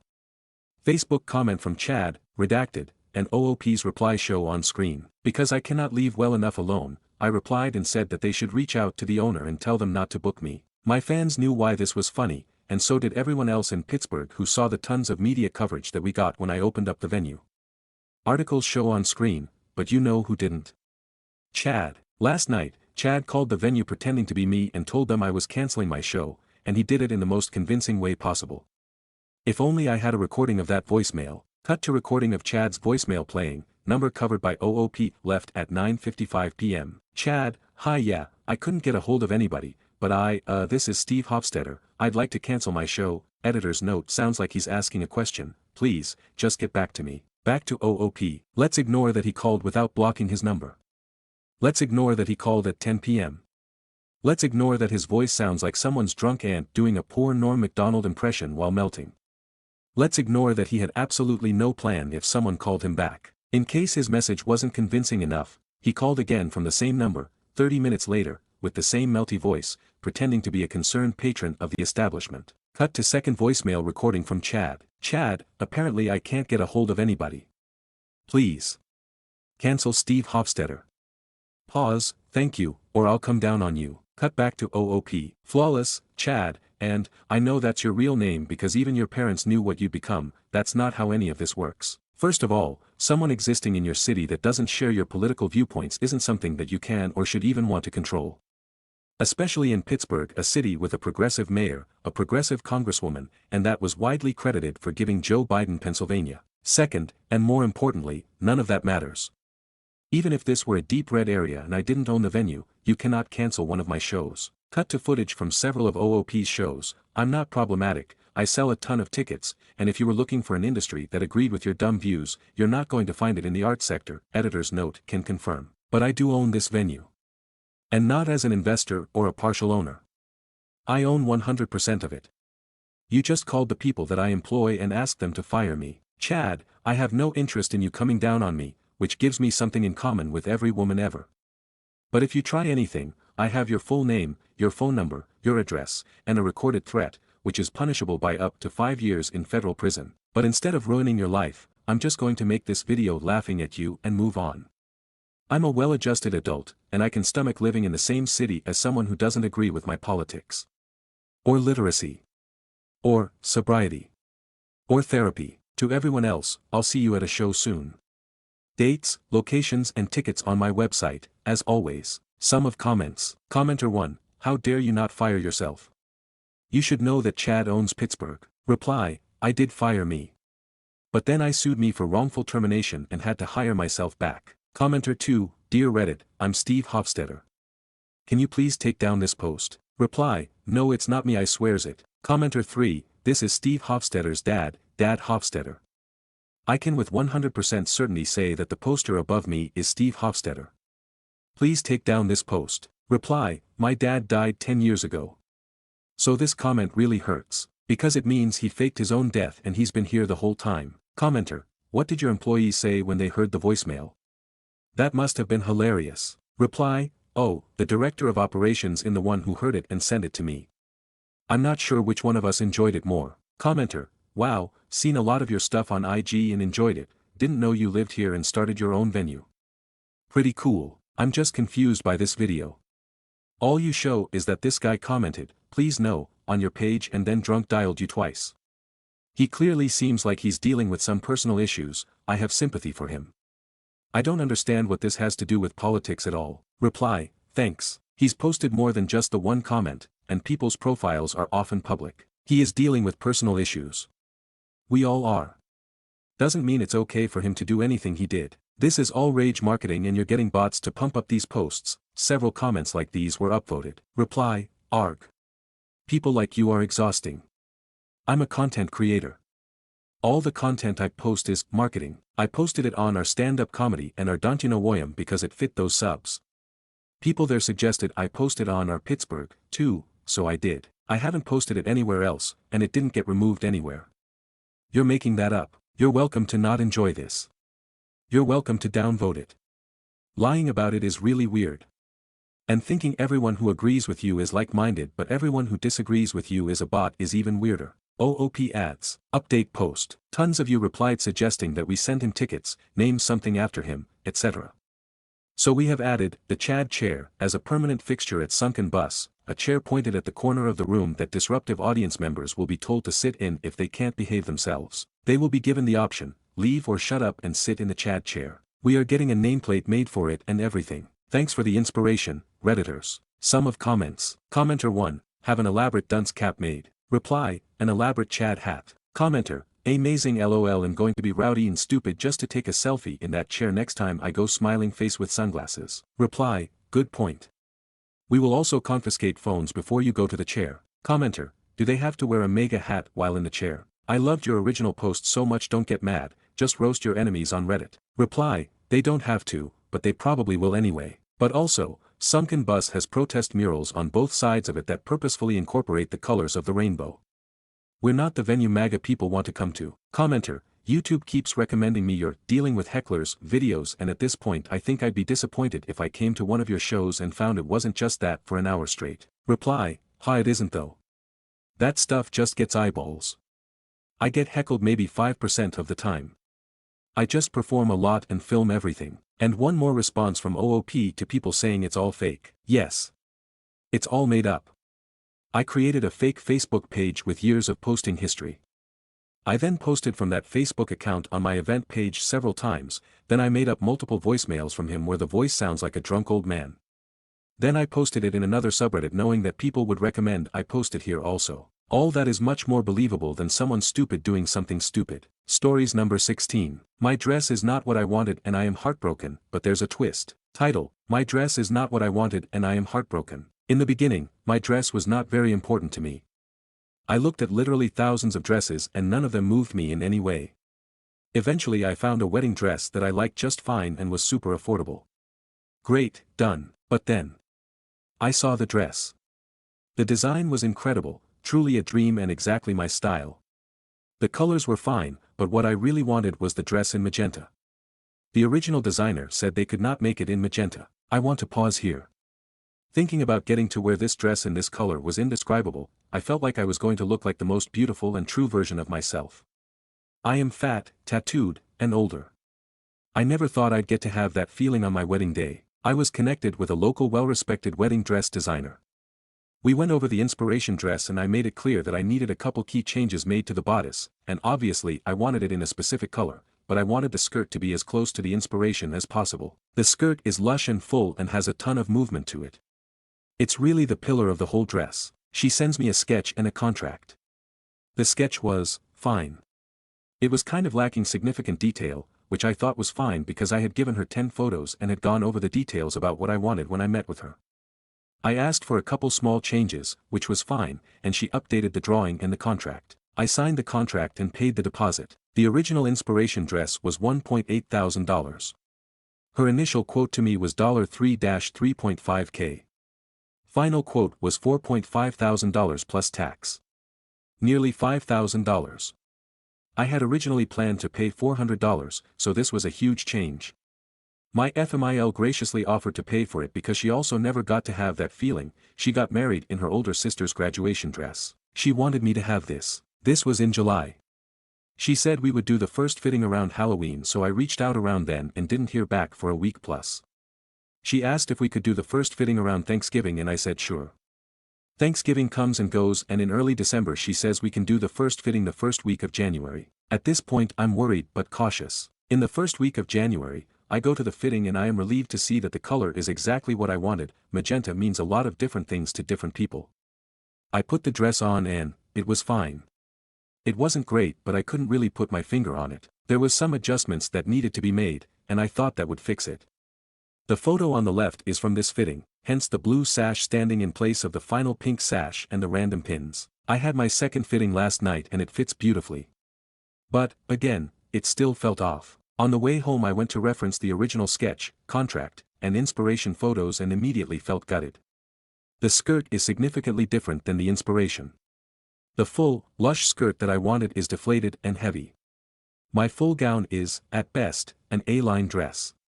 It looks extremely cheap. Looking at my dress and the inspiration dress side by side is heartbreaking. If the dressmaker had said that the skirt needed to be different, I would have found a different dressmaker, or adjusted my expectations, or just bought one of the original dresses in a different color. But she was like, yes. Absolutely, about every aspect of the dress, so I had no reason to think it wouldn't be executed correctly. I know that in the grand scheme of things, my dress isn't a big deal. This dress is fine. But I could have gotten, and been happy with, fine for $400. Our wedding is in a month. I am just gutted. I feel like a fool. Image description, OOP in the dress versus the dress inspiration, both quite different. Sum of comments. Commenter, it looks like the tulle overskirt on your dress is one layer with trim wrapped around it, the inspiration is multiple layers of tulle all with trim on the ends. I don't think you're going to get the same movement without having multiple layers, and damn, paying $5,000 for this, the seamstress better give that to you. Reply, yeah, this is the key difference, which I pointed out multiple times in our initial consult, but I didn't reference the original photo until last night, which is on me. Commenter, it's not on you. If you shared this photo with her when first talking about the dress, it's totally on her. This is nothing like the dress you wanted, and, to be honest, it does look like something you could easily buy off the rack. I would demand a redo or, better yet, a refund, as I would no longer trust her. Maybe you can see if the original designer is willing to do it if you send them the fabric or something. Reply, thank you. I really appreciate that. The OG designer, Chotranet, unfortunately has a 6 to 8 week turnaround time, and even then they are famous for taking weeks more, and not communicating with customers. It's borderline hilarious how much they just do not give a f about their customers. I've checked online for used dresses and there are some, but they are all way too small. I'm like a 2022, and the ones I'm seeing online are like a 0 or a 2, not something a tailor could fix. Ultimately, I'll find something that I'll be happy with, just like in the very beginning, and it will be fine. It likely won't be my dream dress, which is sad and disappointing, but the world will keep turning. I will marry my fiancé and eat cake with all my favorite people. Commenter, this is not a 5K dress. I'm sorry. She's so far off from your inspiration that I'm not even sure how she showed it to you with a straight face. What are the terms of your contract? How much have you paid her? Can you void this contract and just buy the original inspiration dress? Reply, the exact description of the dress in the contract is bright pink tulle dress with V-neck front and back necklines, gathering on the bodice from the center front and center back, A-line skirt with small train, 4 rows of 2 strips of tulle asymmetrically draped on the top layers of the skirt as in the illustration. Satin band for a sash at the waist. Sleeveless. Top layers of skirt. Plural. The terms are standard. If you want a major change to the design, you gotta pay for it. It will be completed by X date, which we were already past, BTW, so we are already in breach there. I can terminate the contract and forfeit the deposit. Pretty standard. How much was the deposit? Reply, the deposit was $2,490. OOP adds more info about hoop skirts. For those who keep suggesting petticoats hoop skirts, I understand that it would give the skirt a little oomph, but because there is not enough fabric being used for the skirt, it can't plump out as much, and it would actually decrease the amount of folds layers on the skirt because the same fabric would be traveling a wider circumference. If you look at my waist, there is almost no gathering at all. I emailed her this morning and I have not heard back yet. I do think this is salvageable if she has the skills to do it. I will email her again tomorrow if I don't hear back from her, and then I will probably be pursuing a chargeback as well as going full scorched earth, Google, Yelp, the regional wedding Facebook groups she's active in, etc. Update post 1. This is an update to my post from 2 days ago, titled "My dress is not what I wanted and I am heartbroken." TLDR, we worked everything out and the resolution is better than I could have hoped for, but oh my god, it took so much work to get here. First, thank you so much to everyone for their kind responses and offers of possible solutions. I also appreciate the comments from readers who were downright outraged on my behalf. It was deeply affirming to be told clearly that I was not off my rocker. Rather than pasting a bunch of lengthy emails, I will just explain the main points, but just a heads up that this will definitely still be lengthy because the nuance of it all is important to me.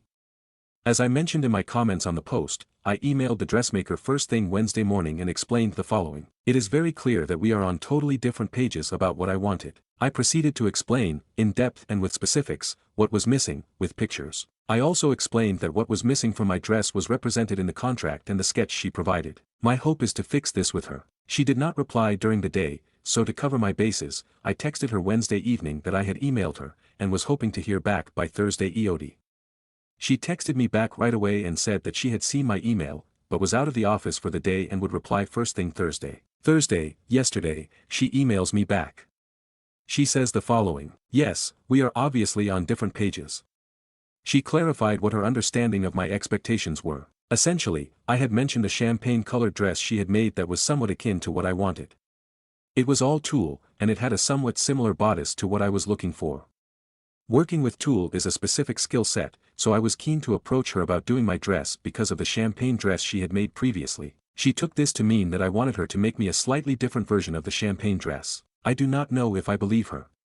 But okay, whatever. She also mentions that the changes that were made to my dress were to respect copyright boundaries for the original designer of my inspiration dress. Because this is a last-minute change, normally I would be responsible for the extra costs of material and labor, but as a show of good faith, she would be willing to do the changes for the cost of supplies only, around $500. Also, the supplier who sourced the tulle for my dress is closed for Lunar New Year, so because of our shortened timeline, we'd have to source through a different supplier. A different supplier equals a risk of receiving a different shade of fabric due to variations in dye lots. She proposes a fix of adding additional layers of skirting on top of what has already been constructed.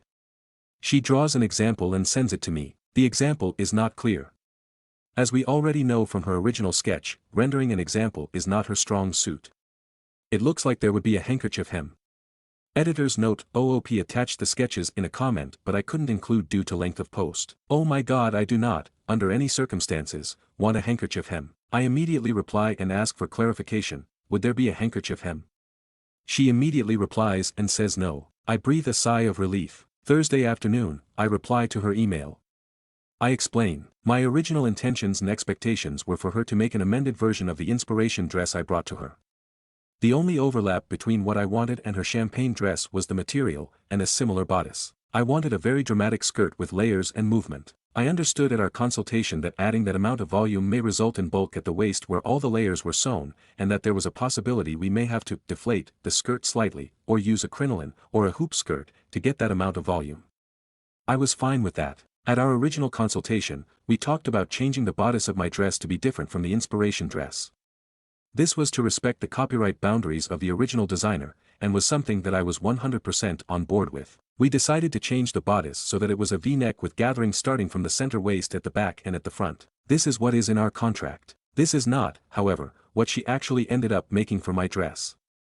My bodice is a surplice-style bodice, which is actually more similar to the original inspiration dress. These two items, a different bodice, and possibly a slightly deflated skirt, were the two concessions I was expecting, and happy, to make. The contract specifies that the ruffles were going to be at the edge of the top layers of the skirt, so I had no reason to think that there would only be one top layer of skirting. Also, the contract specifies that the layers would be asymmetrical, and they are not. Between the contract, the sketch, the photos, and the price of nearly $5,000, there is absolutely no reason that I would have expected to receive anything less than a dramatic, full skirt. My measurements were taken in September. She did not get me in for the first fitting until January 4th with a contractual completion date of January 15th. Had my first fitting taken place sooner, which was what was expected, we would have plenty of time for revisions. Because of her delays, we were already past the contractual completion date of the dress. I absolutely want this to work. But for it to work, the skirt needs to be as close as possible to the inspiration. I need fullness, and volume, and movement, and texture. The additional skirting needs to be the same color as the rest of the constructed dress, and though I understand it may be the only option, ordering from a different supplier puts that in jeopardy. I am absolutely not willing to pay for any additional labor or supplies. It is her responsibility to ensure that the labor and materials necessary to meet the expectations outlined in the contract are covered by the price agreed upon. That isn't on my shoulders, dog. I am willing to overlook the fact that we are past the deadline and the fact that changes were made to the design contrary to what was in the contract if she is able to meet these above expectations. If she cannot meet these expectations, no problem, we can start the process of returning my deposit. Remember kids, she is in violation of her own contract, so I would have been in the clear to get my deposit back via a chargeback through the credit card I paid with. I have been on both sides of this, both as a business owner and a customer, and I knew I was on solid ground. She replies a bit later and says, yes, the bodice was changed contrary to what we agreed upon and what was in the contract. She can change it to what was initially agreed upon if I want. The skirt is obviously not what I wanted nor expected. She proposes some additional options to fix it. She takes responsibility for the delay of completion, but wishes I had given feedback after the first fitting on January 4th. The skirt will be recreated to match as closely as possible to the inspiration. She will ensure that the fabric is the same color on the entirety of the dress. She will not charge me any additional fees for supplies or labor. I had put in a late request for a veil, and she wanted to make sure I still wanted it, and told me the price of the veil. I was fine to pay for the veil because it wasn't part of the original proposal contract. I do not reply right away because it was the end of the business day, and honestly these back and forths are exhausting to me. But, I was happy with what she responded with. But then, plot twist, she emails me again at 10:50 p.m. The email opens with a very sincere apology. She says she has reviewed our communication and it is very clear that she has dropped the ball. She says that she stayed late in the studio to work on my dress to figure out a couple of different options. She included 3 photos, not drawings, of my dress, one on a dress form with a crinoline, one with horsehair braiding added to the hem, and one with both the crinoline and additional layers of tulle added. She says she really wants to make this situation right. She will waive the cost of my veil as well as my second payment, the second half of the cost of the dress, as a heartfelt way for apologizing for the stress you must have been under in the last couple of days. She is here to go the extra mile to ensure that the dress is completed to my expectations. That I absolutely deserve to have the dress that I want on my wedding day. She would need to hear back from me by end of day Friday to move forward due to the time needed to order supplies. I can come to her storefront this weekend and I can see the proposed changes in person if I would like. Honestly, I did not see that coming. My goal, as I have stated from the beginning, was to get the dress that I wanted and that I paid for. Her apologies were very genuine and sincere, and I honestly believe she is trying to make this right. Waiving the rest of my payment is a kindness I did not expect but am grateful for. Numerous people in my original posts were calling her a fraud or saying that she scammed me, which I know happens too often in the bridal industry. However, this dressmaker is a vetted, responsible business owner, who is insured, in a major city, with a storefront. She has an extensive portfolio that shows a wide, but realistic, range of dresses. Industry professionals recommended her through a group of vendors who are only allowed if they meet the highest standards. I do not mess around with vendors who are just starting out or think I am going to Venmo them $5,000 and mark it as a gift so they don't have to pay the fees. I did my research, and as far as I or anyone in the industry could tell, she is completely legit. As a side note, before I met with this dressmaker, my mom was trying to get me to get this dress made through a random seller she found on Etsy from Latvia. They make somewhat similar dresses, and were like, yeah, no problem, we will make you a pink dress, just send us one photo of what you want on WhatsApp, your bust and waist measurements, and we'll charge you $500, it will be to you in 2 weeks. I was like, absolutely the fuck not. Red flags Helen Keller could see. I replied to her this morning and stated, yes, we can keep the bodice as is. I want 4 layers total, and I want them to be swooping, cascading layers. Big, soft, looping layers that are clearly defined. I linked her to this skirt which I think shows a good X-ray of the design I want. Shout out to whoever suggested Wardrobe by Dulcinea. Had I known about them a year ago, I very well may have gone with them. Yes, I should have voiced my concerns after the initial fitting, and that is 100% on me. I have thought extensively about why it didn't click until nearly 2.5 weeks after my initial appointment, and I honestly don't know why that is.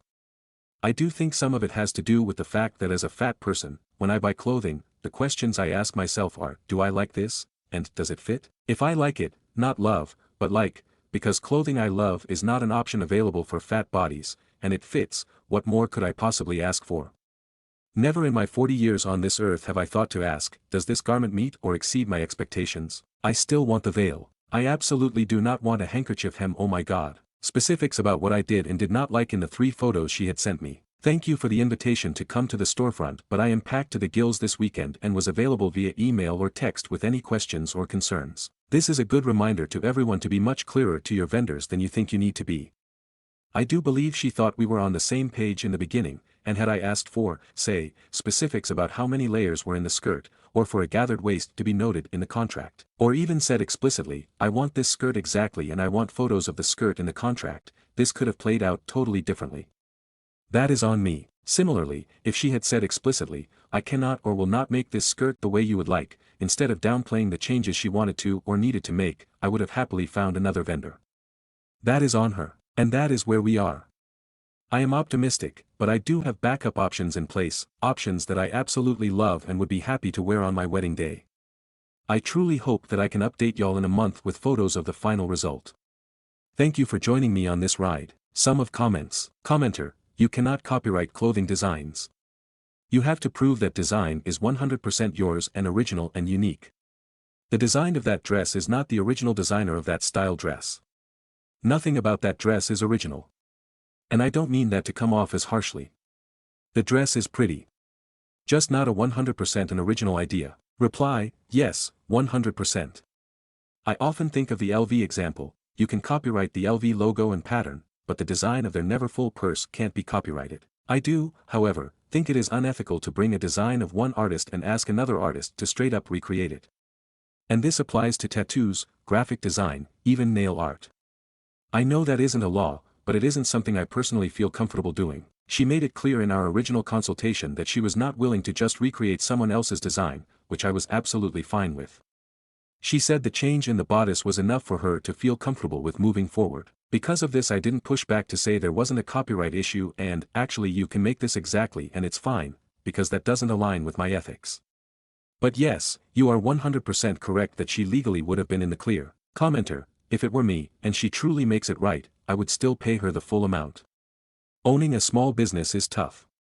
She did mess up and I hate how stressful that must have been for you, though. Reply, this is honestly not out of the realm of possibility. Owning a small business is really difficult and expensive. I did floral work for clients when I was a wedding planner and it was basically impossible to show someone exactly what, say, a centerpiece would look like when I was making them custom for each client and relying on Mother Nature for flowers. Even though this situation is different, we had a contract with specifics, etc. There is always going to be a creative gray area between what the client expects and what the designer can produce. Update post 2. I picked up my dress today and I am very happy with how it turned out. The train on it is incredible. The veil is perfect, it looks lighter in the photo than the rest of the dress but that's 100% just the backlighting. It has a ton of movement to it and it is just really fun. If I were to do it all over again, I would have just gotten the dress from the original designer in one of the colors they make it in. But having said that, I'm still thrilled with my dress and can't wait to wear it on Saturday. Smiley face. Also I can't find the comment but someone said that it looked to be 30 yards short of what was needed and that person gets an award because that's exactly how much was added. Trophy for you, kind and astute Redditor. Image description, OOP looking beautiful in a dress that looks much more like the initial inspiration. Editor's note, as a side note, it was after this post that I initially reached out to OOP for permission to share her story. She was very kind in giving me permission, but shared that more shit had gone down with the dress and attached some proof. She then shared it publicly a couple of days later. Update post 3. The day after I picked up my dress and made the last update, I received a message on here from a bridal boutique owner that my couture, one-of-a-kind, custom dress was being sold on a Chinese manufacturer website. After a little digging it looks like that what the dressmaker does is design it and then send it to Bridealo for manufacturing, and then Bridealo can sell it wholesale, or directly to consumers. My $5,000 custom one-of-a-kind atelier couture gown was being sold for $599. This makes so much sense. The manufacturing must have caused a delay which is why it took so long for my first fitting. She discounted my dress to $2,500 to make up for the nightmare of the original design which still gave her at least $1,900 in profit. The dress is fun, and it's the perfect color, and, in a vacuum, I am happy with the dress. But the finishing on it is atrocious. It looks like it was chewed off a bolt of fabric by a dog. It's horrible quality fabric, dollar store Halloween costume fabric. When I asked her about this, she told me she didn't like the language I was using so she was ending all communication with me. This was obviously a cop-out. There was no accountability. No reasoning. No bullshit about, actually sometimes it makes the most sense for us to contract with dressmakers overseas. Nothing. It's wild to me that she pulled the, oh it wouldn't be ethical for me to just recreate the dress you wanted, card but this was somehow okay. LOL okay girl. I got married on Saturday and it was incredible, but every time someone complimented my dress, all I could think about was this deceptive con artist. Anyways, I avoided calling her out until everything was done with and here we are. Her company is, editor's note, I have been asked to redact this info, located in Seattle, Washington. Smiling face with halo. OOP added a link to the dress here. Image descriptions. Image 1, texts between OOP and designer. Text exchange. OOP, hey. I have a quick question whenever you have a sec. Designer, hi, Alethea. How can I help? OOP, attached screenshot of the exact same dress for sale on a different website for much cheaper. Yeah, my question is what the fuck. Image 2, OOP in the dress, there is a weird pull puckering on the upper side of the dress. Image 3, that same pull puckering is visible on the model dress that is being sold on the website. Some of OOP's comments. Commenter, I had suspicions that she saw your post on Reddit and that's why she was so eager to make things right around the second update, not that she genuinely felt bad or cared. But on no planet did I clock this level of fraudulent assholery. Love that you confronted her and I hope to see your Google review up there at some point because wow. Reply, yes. When she discounted my dress by 50% I had this twinge of a feeling like she was doing it because I was on to something bigger. But I was like, oh she probably just doesn't want me to go nuclear on her business listings online. But I guess we get both me going nuclear and the discount. Commenter, heads up, I just googled her business and it's listed as permanently closed, updated this month. Reply, it wasn't closed an hour ago when I left her a review. The thing is, like, I didn't want her to lose her business, you know. In my previous posts I gave her a ton of grace and made it clear, both to her and to Reddit, that I just wanted to work this out. If she had replied to my message about the Chinese site with some sort of explanation, it's possible I would have been fine when all was said and done. But that isn't what happened, so here we are. I hope she has the future she deserves. Commenter, she probably just marked it as closed in an effort to prevent bad reviews. None of this is your fault.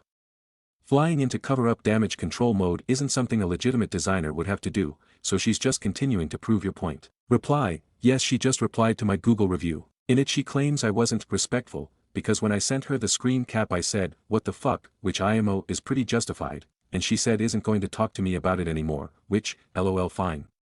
The reviews aren't for her. I've been extremely professional and have given her endless grace and feel completely justified in my responses across the board.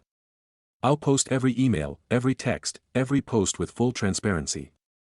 I've got nothing to hide. OOP also posted in our Seattle about her experience here. Editor's note, she included much of the same information, but added, ETA, so many things happened today because of this review. She doxed me, put my phone number up and asked people to deal with me, replied to a review about this by saying, it's hard making a custom dress for a big girl with how much extra fabric they use. I guess the saying that cows go out to pasture is right, deleted and reposted many replies to my reviews that said, LOL, and also said she, again, wouldn't respond any further because she prides herself on professionalism. Wild. Sum of comments. Commenter, I have had a very different experience with, redacted. While this post breaks my heart I have to realize that there are always two sides to every story.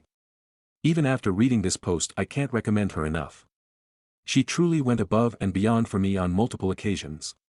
She's also very talented and I can't see her doing this at all. Reply, I 100% believe that the truth is always between the experiences of two people, and none of this is meant to compromise or negate your experiences with her. And of course, it's entirely possible that this is just my experience with her, that she had never done anything like this before to any other client. But if you look at her response to my Google review, she isn't challenging anything I'm saying. She's covering her ass, for sure, but she isn't disagreeing with what happened. There are also many comments in my post history with the images of my dress, the link to the dress on Bridillo, screen caps of our conversation, etc. I have no desire to, take down someone's business because I'm some bridezilla who didn't get exactly what I wanted. I just want everyone to have all of the information necessary to make informed decisions going forward. Commenter, that's wild, the dress from the website looks like it was actually your dress. As in the specific garment. I had been imagining that they were advertising a dress with the same design, but I wasn't anticipating they were using the same custom garment you specifically bought. Reply, I am certain it is literally the same dress. I am confident that Madison designed the dress, took my measurements, and sent it to Bridillo for manufacturing, and that they took a photo of it for the website. The puckering on the shoulder area was exactly the same. The ruffles are in the exact same position. I'm not some conspiracy theorist. I didn't believe the messages when I got them. I was sure it was going to be a dress sort of like mine, but not actually my dress. But no, that dress is 100% the same dress hanging in my closet right now. Commenter, thanks for sharing. She's very involved in local wedding Facebook groups and I had considered her for alterations, so this is so helpful to read. Reply, yes, that's where I found her.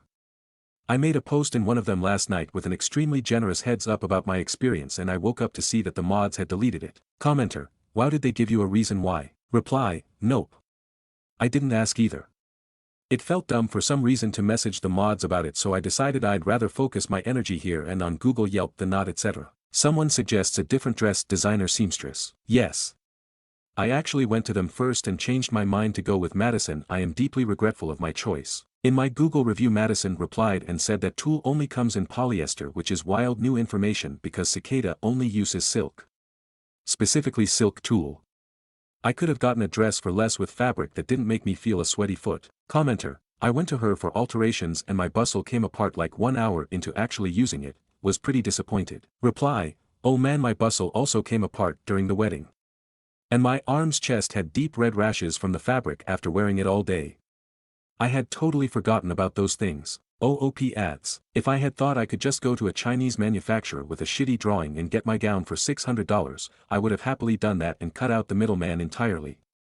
Brides have so many options and I did not necessarily need a custom couture gown, but that's what Madison bills herself as. My original plan was a $400 dress from CoComelody, who are, definitely not billing themselves as local artisans. A few hours later, a commenter provides an image of Madison replying, LOL, to OOP's Google review. Reply, ahahaha, she updated it again and it just says, sorry. Before it said LOL it had a whole ass long response about her international team of makers, or some bullshit. A lot of her first response is still up on Yelp, where she is accusing me I think of some kind of violation of IP because I posted her sketch here. LOL, okay girl. Commenter, why'd she add a Google Drive with all the emails and texts in her response like it'd make her look better? It just shows everything you've mentioned in these posts. LOL, some of the 1-star reviews for alterations are appalling as well. Reply, right? Like the only thing about the Google Drive that bothers me is that she posted my actual phone number.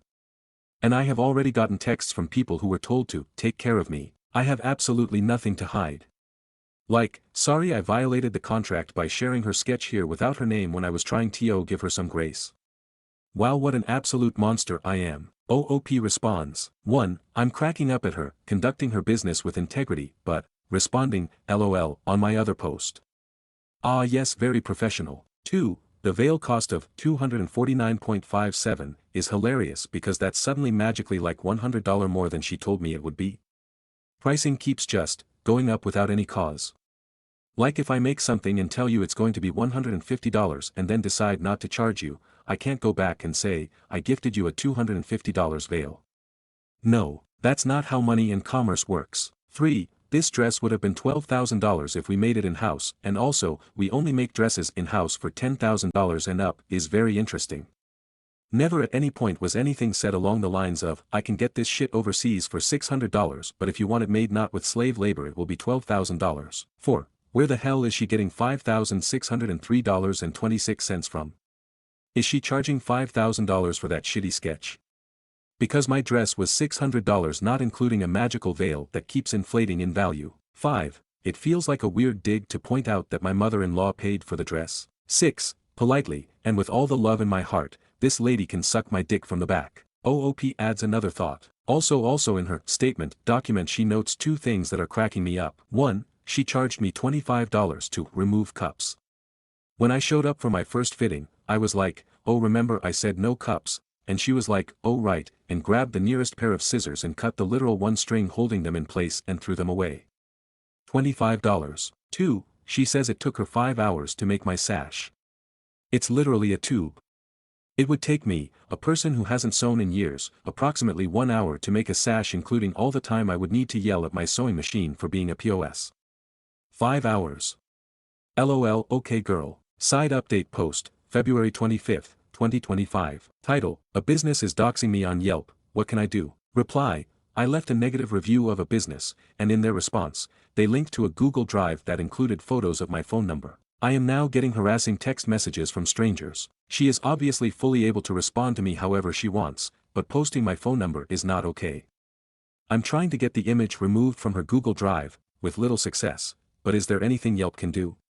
I'm not having any luck with their support. Stories number 17. Kids found out I'm gay and now I'm dreading Monday. New teacher here in FL. I've been teaching middle school for 6 months. Title 1 school without the official title. It's also that last chance school for the ones that get kicked out everywhere else. I do absolutely love it even if it's exhausting, both mentally and physically. On Friday, we went on a field trip. While there, one of the girls asked for hand sanitizer and I handed her the one that was clipped onto my bag. I forgot I got it at Pride, so it had a pride flag on it.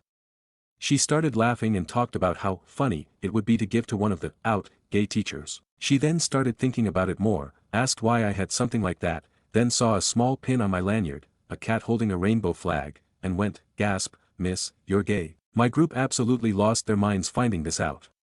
I was pestered the entire bus ride home, and at least one of the girls took to social media to post about it, which I need to deal with Monday. I do not want my name out on their social medias, at all. There were no negative reactions, just shock and lighthearted jabs. I take anything that isn't explicitly mean as lighthearted from middle schoolers, lol. I have no idea why the reaction was so strong since they've had multiple gay teachers who are explicitly out. Maybe because I'm a lesbian and not a gay man. Or they feel hurt, betrayed, that I never explicitly told them. A couple of the girls did ask why I never told them, and I said it was because there was no reason to bring it up, it wasn't anything they needed to know. I'm very proud of my sexuality outside of work, but it's not something I've ever wanted to announce, especially in Florida schools. I figured it would be something I tackled when I had a long-term partner. Now I'm absolutely dreading Monday. I'm worried about how the classes are going to go. When we got back, one of the girls tried to announce to the class what my sexuality is, which I immediately shut down with the threat of a referral. I love this class, but they're by far the worst in the school, and they were the worst to find this out about me. Have any other teachers ever dealt with something similar?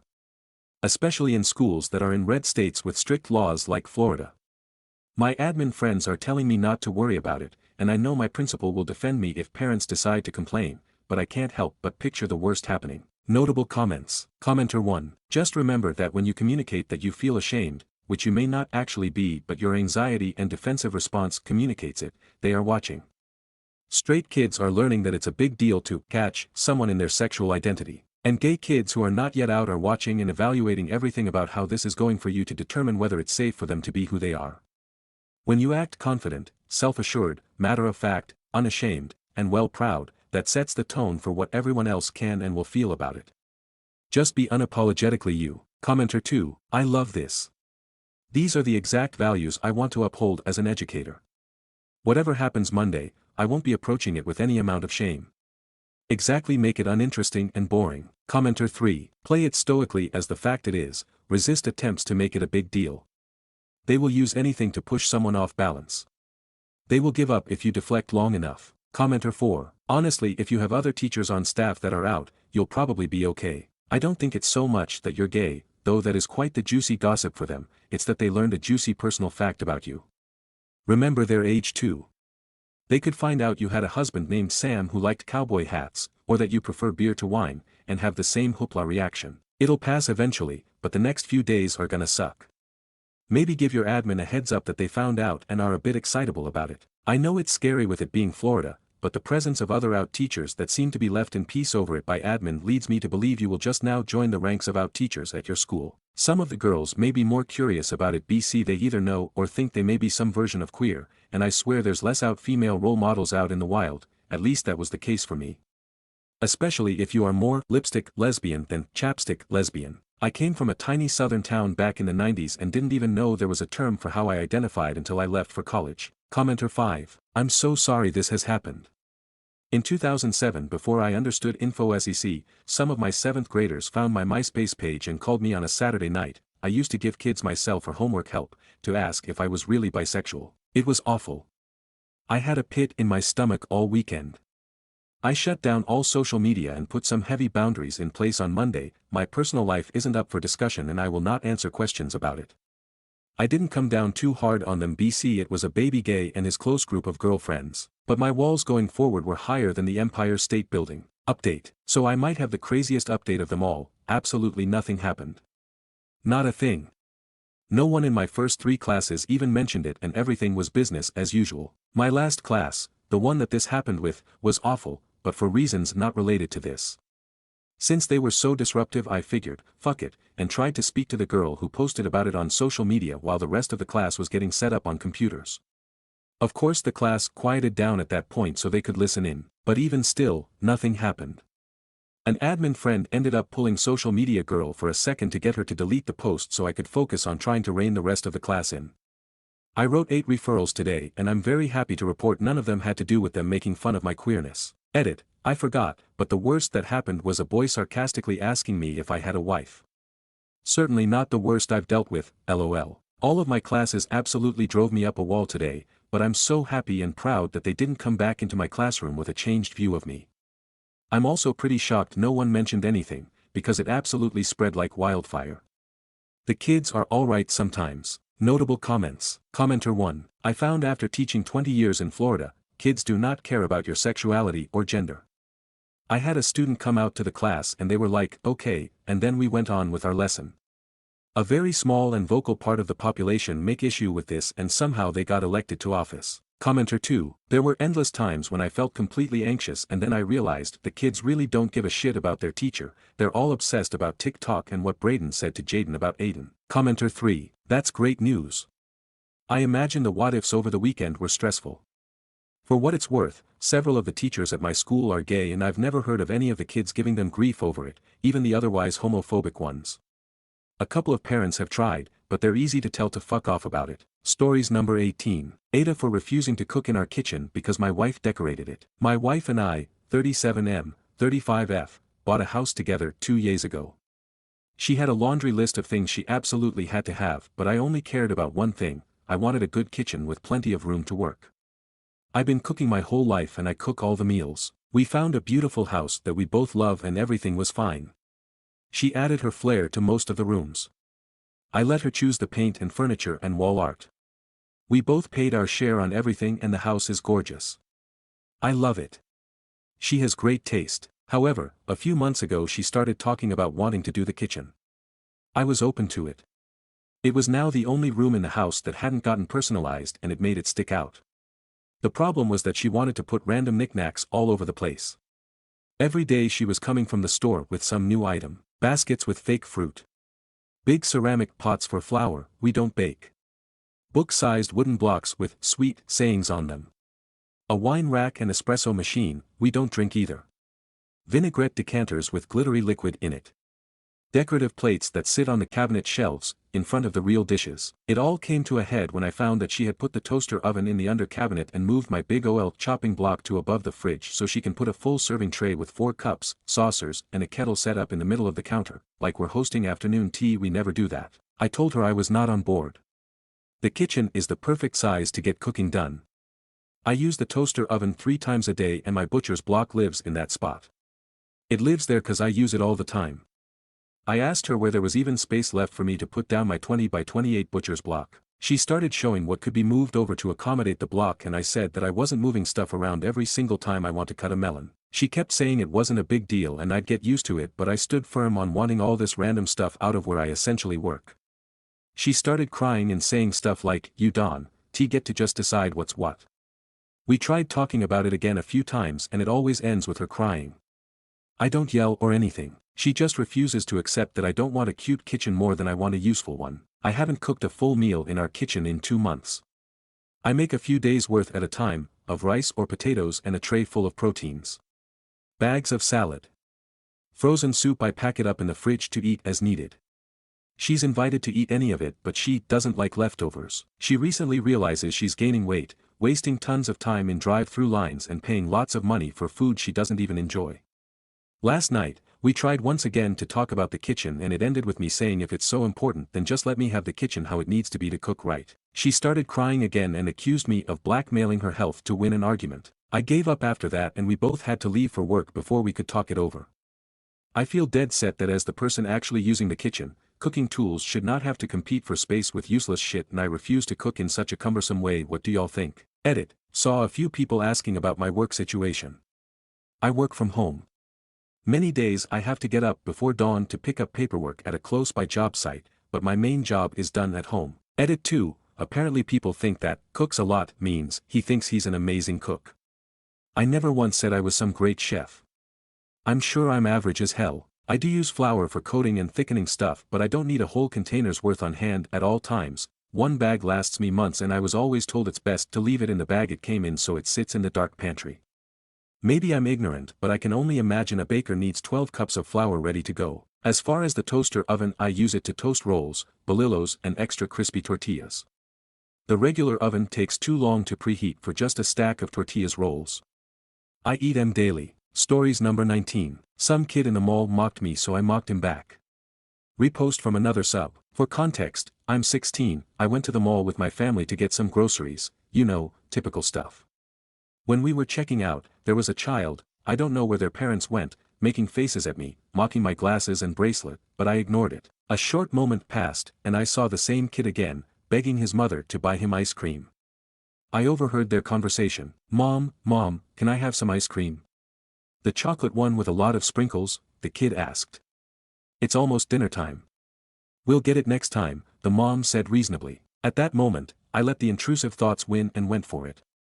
I walked up to the shop, ordered the most delicious-looking ice cream, a vanilla cone dipped in chocolate and covered in sprinkles, and then strolled past the kid, eating it as deliciously as possible. I looked down at him mockingly. I'm like 180 centimeters tall, feeling victorious. Moments later, the kid started crying and throwing a tantrum as I walked away toward the parking lot. I could still hear him crying and screaming in the distance. Legend says that kid's still crying to this day. Stories number 20. I'm talking to a guy, we have great chemistry, but he's not my type at all in appearance. Can you get over that? So I've been off the dating flirting industry for a few months, just because I was tired of meeting people that I was not excited about. So I decided to focus on me for a while. During the holidays there were many parties and many acquaintances due to common friend groups etc. There were 2 to 3 people who showed interest but I wasn't in the mood to put any energy into it, so somehow they didn't move on and I was okay. But there was one guy, who I hadn't noticed, because I wasn't interested in him in appearance. I'll be perfectly honest so you understand what I'm saying. I'm not judging, and I mean to say that my weight is not normal, it's a little below normal, which made me attractive to people who like that specific body type. I don't like it either, but I'm trying to gain weight, and yes it's as serious a problem as those trying to lose. The guy I'm talking to is well above normal weight. We are just the opposite in appearance, but we had such nice conversations, he's smart and most of all I laugh a lot. The conversation flows easily, I don't put energy into it. He started flirting with great humor, he makes it easy for me to resend a message and start a conversation without much energy and thought. In general he makes it very easy for me and I laugh a lot, but I feel like there hasn't been anything sexual in my mind so far.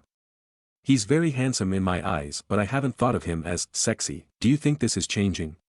He is the only person so far that our communication is so pleasant, but I don't know if it makes sense to go ahead, or to date him. Has your perspective on this ever changed? Did your perspective on sexiness ever changed? Relevant comments. Commenter 1, I feel like I'm missing something. I always assumed chemistry meant that it specifically included sexual attraction, and without that factor, then you just get along well. Reply, chemistry for me is what you get naturally. It just clicks. It can be mentally, it can be physically or emotionally that I have had sexual chemistry before with no mental connection. That was a form of chemistry. Never met the full chemistry package though. Commenter 2, you have nothing to lose, OP. Why not give it a try? Worst case scenario, it fizzles out. Best case scenario, it could develop into something. Commenter 3, if you plan on being with anyone with an extended period of time their appearance will change a lot. Sometimes, dramatically so. The item of concern should be whether his appearance is evidence of bad habits that will cause problems in the relationship. Lacking that, you should date him and permit yourself to love him at that point. Sex become relevant. Update. An update I made a month and a half ago. Unfortunately I can't post it with the link. I got a lot of useful advice and opinion so I decided to go out with the guy who was overweight and I didn't know if this would cause an obstacle to my sexual attraction toward him. The first date was perfect. He put so much energy into it that I decided to go out for a second one. There he kissed me and the truth is that I felt very nice but the sexual attraction had not yet clearly developed. After a few dates the sexual attraction started. We eventually had sex and while the first time was very nice I didn't feel any fireworks. However my main criteria was how much he was making me laugh and that made me wanting to see him all the time. A month later things have come a long way. We are having sex 2 to 3 times a day, so sexual attraction is definitely there, we are having a good time and we have both agreed that it's not just sexual and we want to start a relationship. I feel safe, seen, that I am cared for and that things can be enthusiastic and pleasant, without drama, without crying, without negativity. I think about what I would have missed if I hadn't gone on that date. So yes, if I can answer the question I asked almost 2 months ago, yes, physical attraction can be created and you don't have to feel it from the first minute. Just give the time and space to people, they make you feel nice. You never know. For now I feel so happy like I've hit the jackpot on dating. Relevant comments. Commenter 1, don't ever tell him that you thought he was ugly. Don't even give the slightest hint. Reply, never said he was ugly. Actually I thought he was very handsome from the moment I saw him. I just didn't feel any sexual attraction from the beginning and was scared that I won't overcome this. Well, definitely got past this. Commenter 2, I might be part of the minority for saying this, but it sounds like you're trying to convince yourself for liking this guy. I mean, you can probably find the same compatibility with a guy you're actually into instead of trying to actively convince yourself, otherwise you wouldn't have posted this on Reddit. Whatever your decision is, it's only a matter of time until someone else catches your eye and you'll have doubts. And then you'll convince yourself whether you actually like this guy or give the new one a chance. If the fireworks aren't there, no biggie. It doesn't make you a bad person. Personally, I wouldn't pursue something with someone I don't like that way no matter what effort they make. Waste of time. Reply, actually I couldn't find this compatibility with anyone else. That's the point. Otherwise I wouldn't have had a doubt. It was very clear I didn't want to date anyone, he just clicked.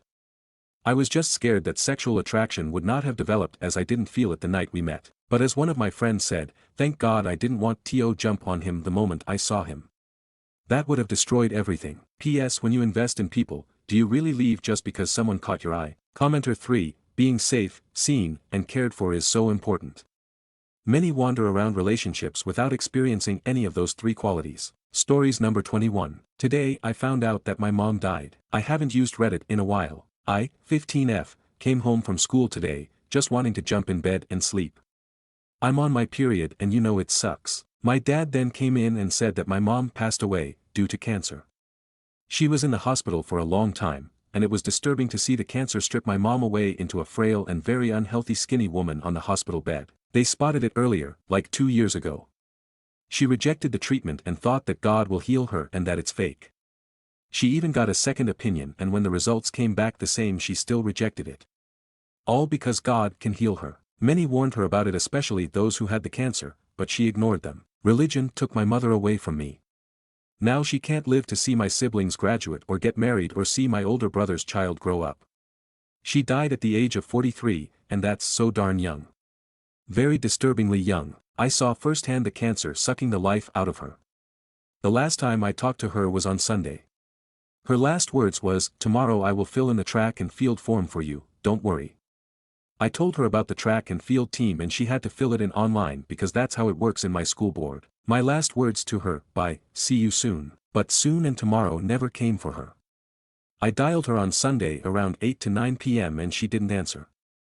I thought that maybe she fell asleep. She did fall asleep, but she never woke up from that sleep. Now here I am, drying my tears. She could have lived, if religion didn't infest her and make her reject actual treatment. It made me realize how horrible Christianity is. The doctors didn't make my mom die, Christianity did. That God she prayed to for healing never came to save her at all. It's just so hard. I don't know what to do, she'll never come back home. This is so sad. Now I have to live with my dad.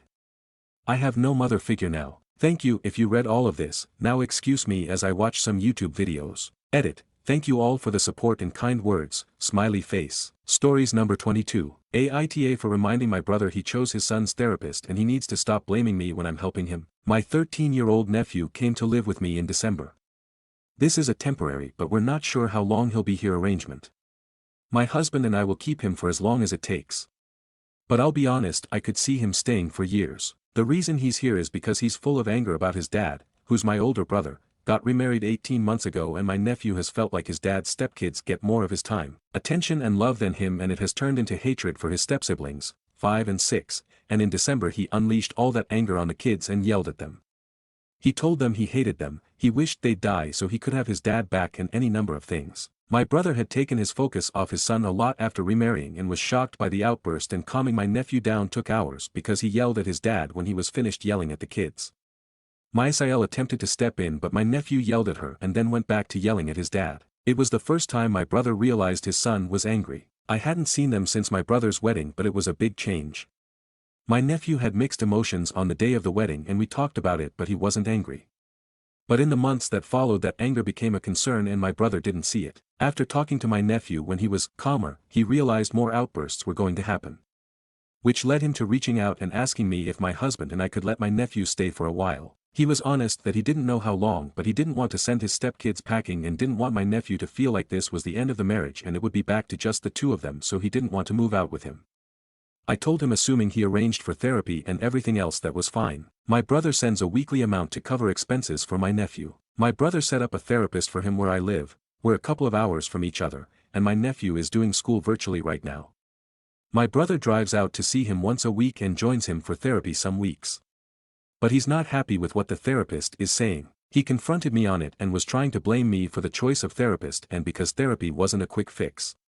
He told me what good is it doing if he's here and with a therapist and we're not helping.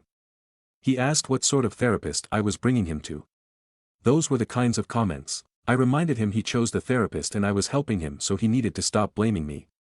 My brother told me there wasn't another option as much as others might disagree.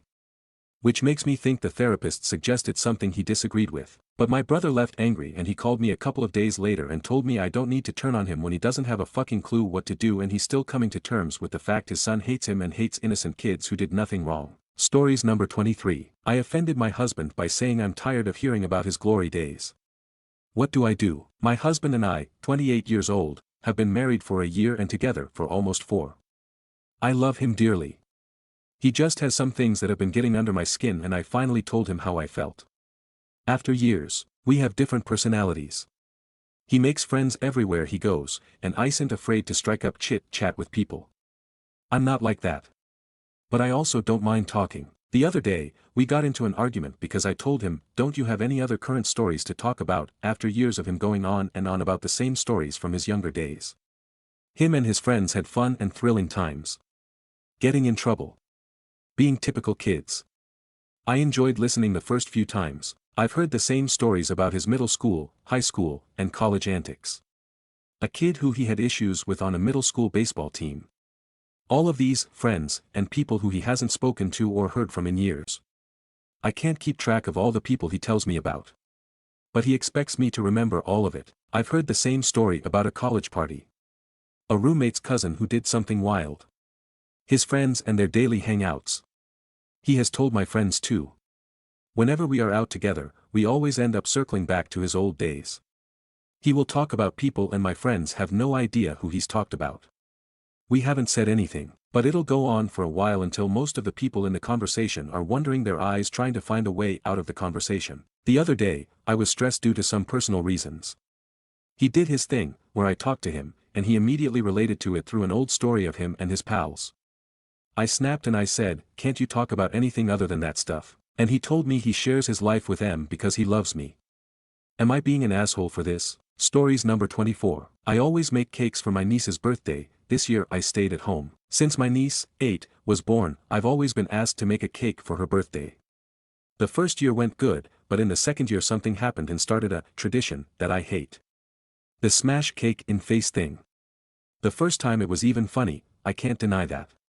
The timing was perfect and we had plenty of other food too. No one was hurt. The cake landed on my sister's face and was just a plain blue cake with the words, Happy Birthday, written on it. Third year. My sister asked me for a Winnie the Pooh themed cake. I didn't think much of it and agreed again. I spent hours on this cake and made it 3 times because the first 2 versions were terrible and I couldn't find a way to save them. I'm not a professional, I just like it. When I brought this cake I was proud of myself. An hour later my niece's face ended up in the cake. I tried to laugh with the others, but I felt frustrated. No one even tried it and then the cake was thrown away. It was the same over the next years. Each time my sister promised me that this time we would eat cake and not continue this tradition. Then I would bring the cake, she would take a picture, stick my niece's head or hers in the cake and throw it out while everyone else laughed. This year I had had enough. I said I wouldn't make a cake. My sister tried to convince me for weeks, sending me pictures with ideas for this year, but I kept saying no. I finally got pissed off and said that not only I'm not making the cake, but I'm not going to the birthday party either. I gave my niece a present a month before her birthday and every time someone asked me I said, I'm not going. Well, they still didn't believe me. The party was on March 1st and from what I know from my cousin, everyone was waiting for me for 2 hours. They tried to contact me several times but my phone was turned off. My niece started crying at one point, and my sister's husband finally ran to the store and bought the first cake he saw, but everyone was irritated and instead of focusing on the party, they were discussing my absence. They also returned home earlier than usual. To be honest, I feel a little bad and I'm no longer sure if I did right thing. My sister always pays me for the cakes and I really like my niece, but on the other hand it annoys me to see my work and food go to waste like that. Edit, no, I didn't take the money this time. No cake, no money. But yes, my sister only paid for the ingredients. No, the cake wasn't eaten before or after it was destroyed. Literally everything went in the trash. Which is what hurts me the most. I hate wasting food like this. No, my niece doesn't hate this tradition.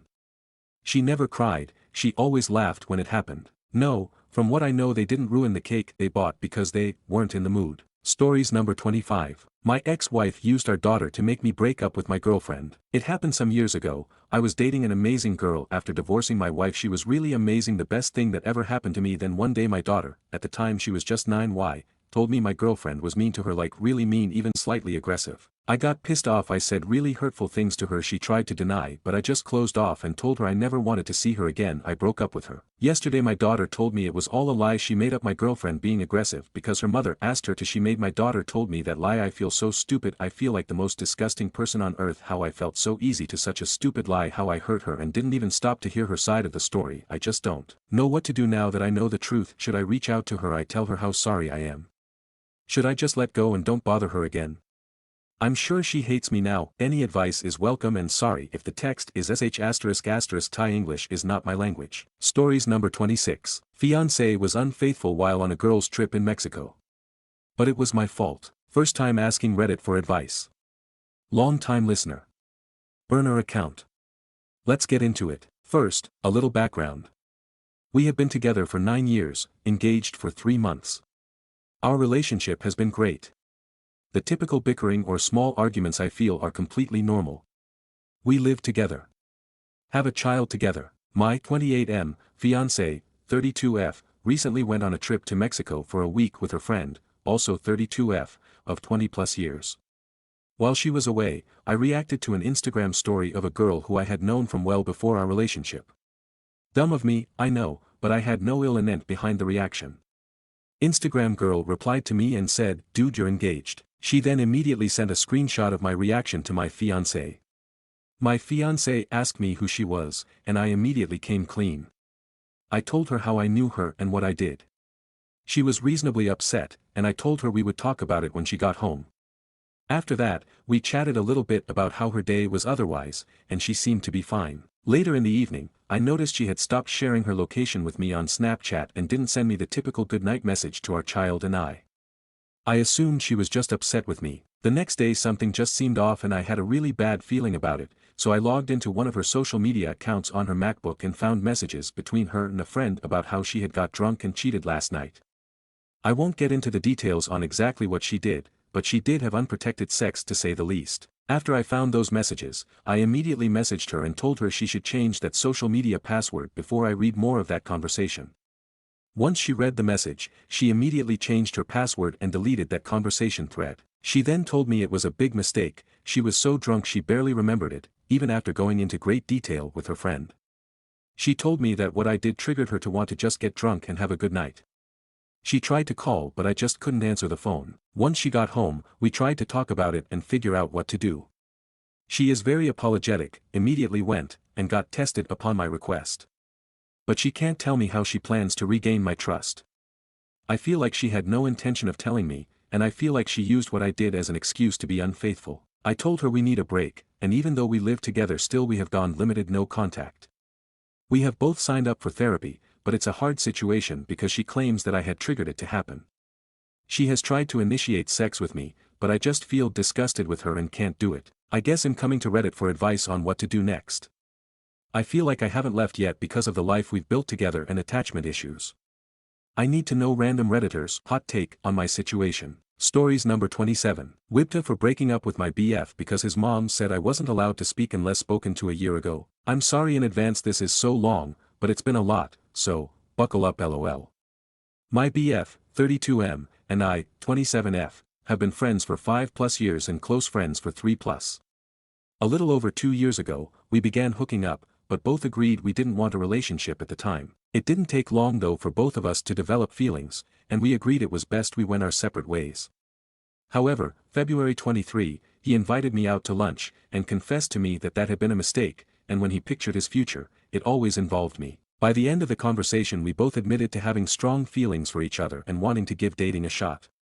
So from that point, things progressed fairly quickly as we already knew each other very deeply, even when we were just friends, we often could read each other's minds. We soon began to talk plans of when we would get engaged, married, have kids in the coming years.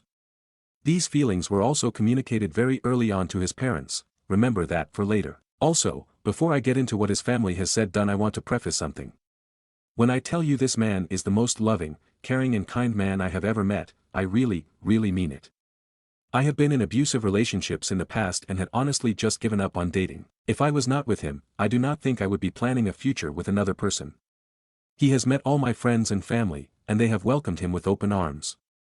My friends adore how well he treats me, and he truly has been one of the best things that has ever happened to me. Any issues we have had we talked through calmly together and worked past. About 6 months into our relationship, I began to express more frequently that I wanted to meet his mom and dad. For context, they are still married, although it is very strained, and at the beginning of our relationship he had moved in with them, less than 10 minutes down the road from my parents' house, and about 15 minutes down the road from my home. We had stopped by his parents' home several times where I was asked to wait in the car, and once we had to meet them at a gas station late one night, for important medical reasons, and again I was asked to wait in the car. He always explained it as he needs our meeting to be under the right circumstances. Soon after that, I met his uncle and his uncle's family. It went so well, we made the 2.5-hour round-trip drive to hang out with his uncle again once or twice in the following months. I remember my heart being so full seeing how kind and welcoming his uncle's family was. However, I still had not met his parents. When I finally met his mom, it was fine, but she did come across as very my way or the highway, and got upset with a waiter that was calling out orders in the restaurant. As someone who grew up in a semi-cultish church, I was already too familiar with her holier-than-thou pastor's wife, with a dash of Karen persona. If you know, you know. A few weeks later I also met his dad at a soccer game, but he left after about 10 minutes, no speaking to me much.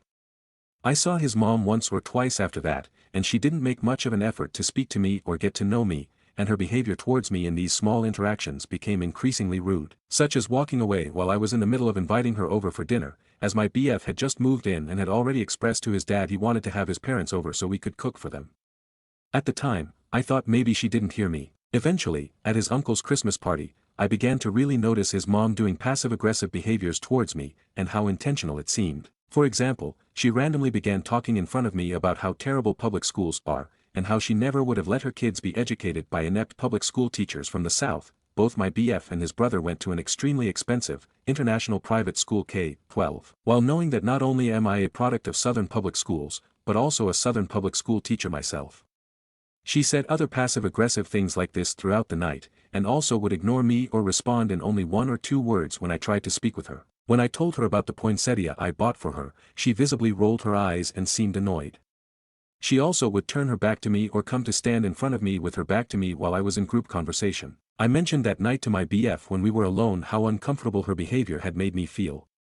He tried to explain a lot of it as just the business of the night and said we would all be able to get to know each other a lot better in Boston. You see, we planned for my birthday, which is on NYE Eve, to go visit his brother in Boston, and last minute found out that his parents had an extra room in the house they had been loaned by a friend, and that they were going on almost the exact same days as us. My boyfriend had asked if we could stay with them, and his father said yes. So, stupidly, I gaslit myself that everything had simply been coincidence and I was being too sensitive and was optimistic as I packed my suitcase. Once we landed in Boston, I came down with a cold, and my BF with medical issues became very ill. I was terrified he was going to end up in the ER. I was constantly running to the corner store to get medicine he asked for, and even walked 2 miles to get him Italian wedding soup from Whole Foods because I was trying to keep his sodium levels down. Hydration was a big concern to keep him out of the ER. Meanwhile, his mom went out of her way to not speak to me, make passive-aggressive comments to other people that seemed directed at me, be overly nice to everyone else, and would walk in front of me and put her back to me any time we were standing in a group, especially on my birthday when we were all at an escape room arcade. If I spoke to her, she would walk away in the middle of me talking or wave me off the way you shoo a dog. When we returned home, I spoke to my BF about her behavior and he said he had noticed it too and was not sure why she was acting that way. The only explanation he could come up with is that we were very different personality-wise. He said he was going to speak to her about treating me with respect. However, when he tried to have this convo, she proceeded to talk poorly about me for 2+ hours, and my BF claims he just froze as he didn't know what to do. He tried his best to defend me but admitted he dissociated for a lot of the conversation. She claimed I was controlling, because I gave him NyQuil when he asked for it, and she doesn't like NyQuil, and that I spoke for him, because I told her I was worried about his fever and his cough, then claimed I had tried to physically block her access to him while he was sick. This straight up never happened. After him and I having a very serious discussion about setting boundaries with his mom, he tried to speak to her again, and explained that I was trying to be helpful and I have good intentions. The conversation went much the same as before. My BF asked if she would be willing to sit down and speak with me as it seemed there were a lot of miscommunications going on.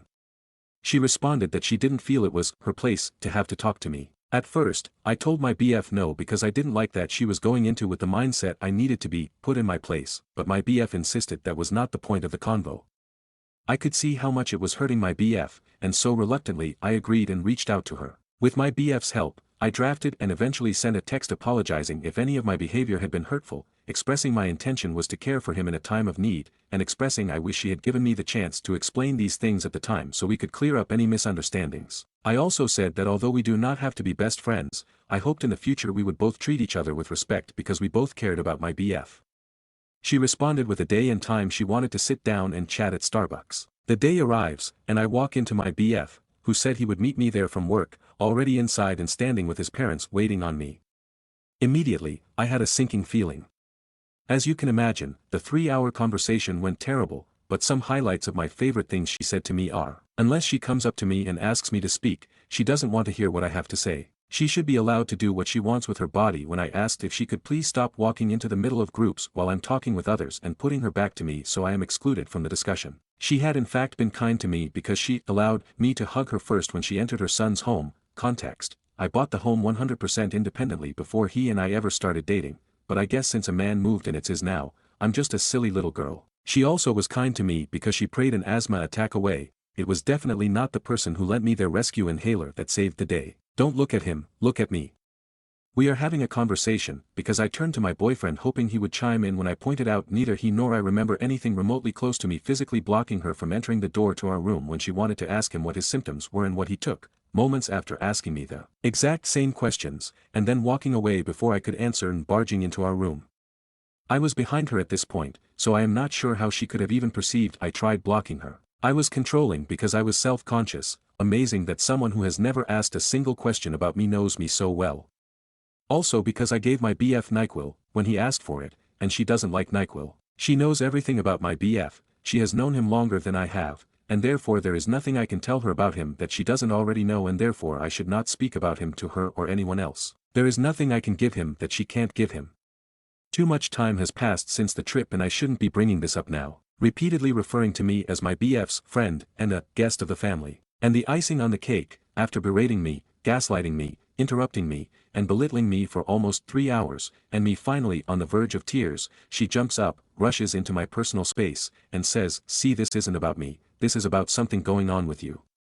You are hurting, and that's what I'm worried about." At that point, I walked out, drove home sobbing to my best friend on the phone about what had just happened, locked myself in the bedroom, and cried myself to sleep. Needless to say, I was devastated because I was seriously doubting my relationship. It took me a while to gather my thoughts, but after a few tense days, I sat my boyfriend down and recounted to him every horrible thing she had said to me. I pressed him on why he didn't chime in when she lied about things that we both had previously agreed didn't happen, and when she was being condescending towards me. He admitted that he had felt he needed to be a neutral party in the conversation.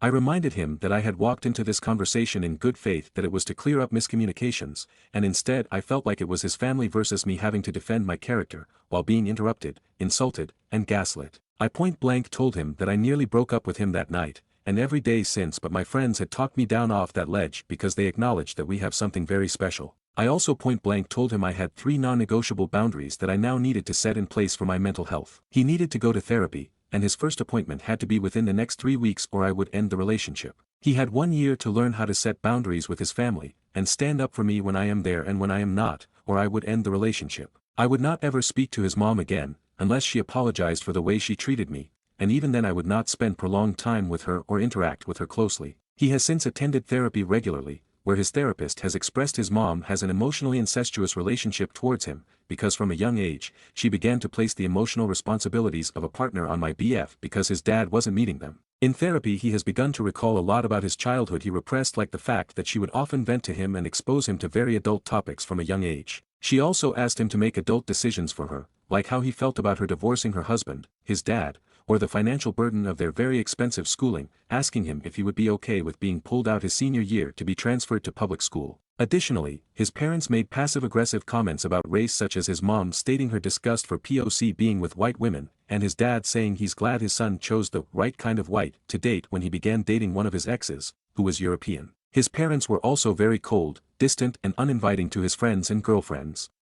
They also have talked a lot about the night my BF let his mom berate me in Starbucks for 3 hours, and how wildly inappropriate her behavior, and him allowing it was. Since then, he has apologized on many occasions, saying more than once it's one of the biggest regrets of his life, and the biggest mistake he has ever made in our relationship. He has also tried repeatedly to set boundaries with his parents and talk to them about the inappropriate things they have said, and continue to say. However, the conversations always fall apart, usually with them beginning to gaslight him, make excuses for their behavior, change the topic, and pretend they don't understand the very simple things he is asking them to do.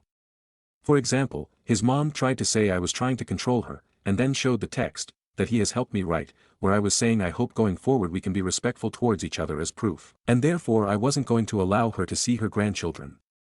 Another time, when he tried to speak with her about how she had spoken to me, she claimed it was his fault she treated me poorly because she didn't know she needed to be nice to me because she thought I was just some chick he was hooking up with, and repeatedly changed the topic, instead bringing up how his dad had been horrible to her throughout their marriage, describing in detail his repeated infidelities, among other things. His father at one point, completely unprompted, asked my BF to move in with him if he got selected to pastor a church with an attached home, and began talking about how much of a mistake it was for him to move in with his wife when he was my BF's age. When my BF confronted him about this, his dad said my BF was single and also would have offered his brother the same thing. His brother, who had been unemployed for almost a year and was financially stressed, doesn't recall being offered the same thing, oddly enough. My BF then said he didn't want to be referred to as single, to which his dad said he was biblically single, and so he would do so regardless. He is visibly exasperated with the conversations, often dreading having to interact with his parents, and has begun seeing them less and less.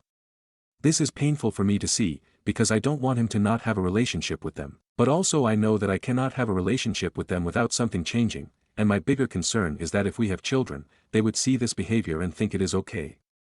It's one thing for them to traumatize me, but I have told my BF I am not okay with them traumatizing our children. I know all of this is making him feel torn, and often when we try and talk about it, and how toxic some of their behavior is, he gets so wrapped up in trying to defend their character I don't feel truly heard. My friends think he has worked really hard to grow these last 10 months, and has already made some big changes and wants to continue to do better so that I feel safe around his family. However, my therapist has pointed out this might be a bigger issue further down the road, and has asked me if he has changed enough for me to consider next steps with him.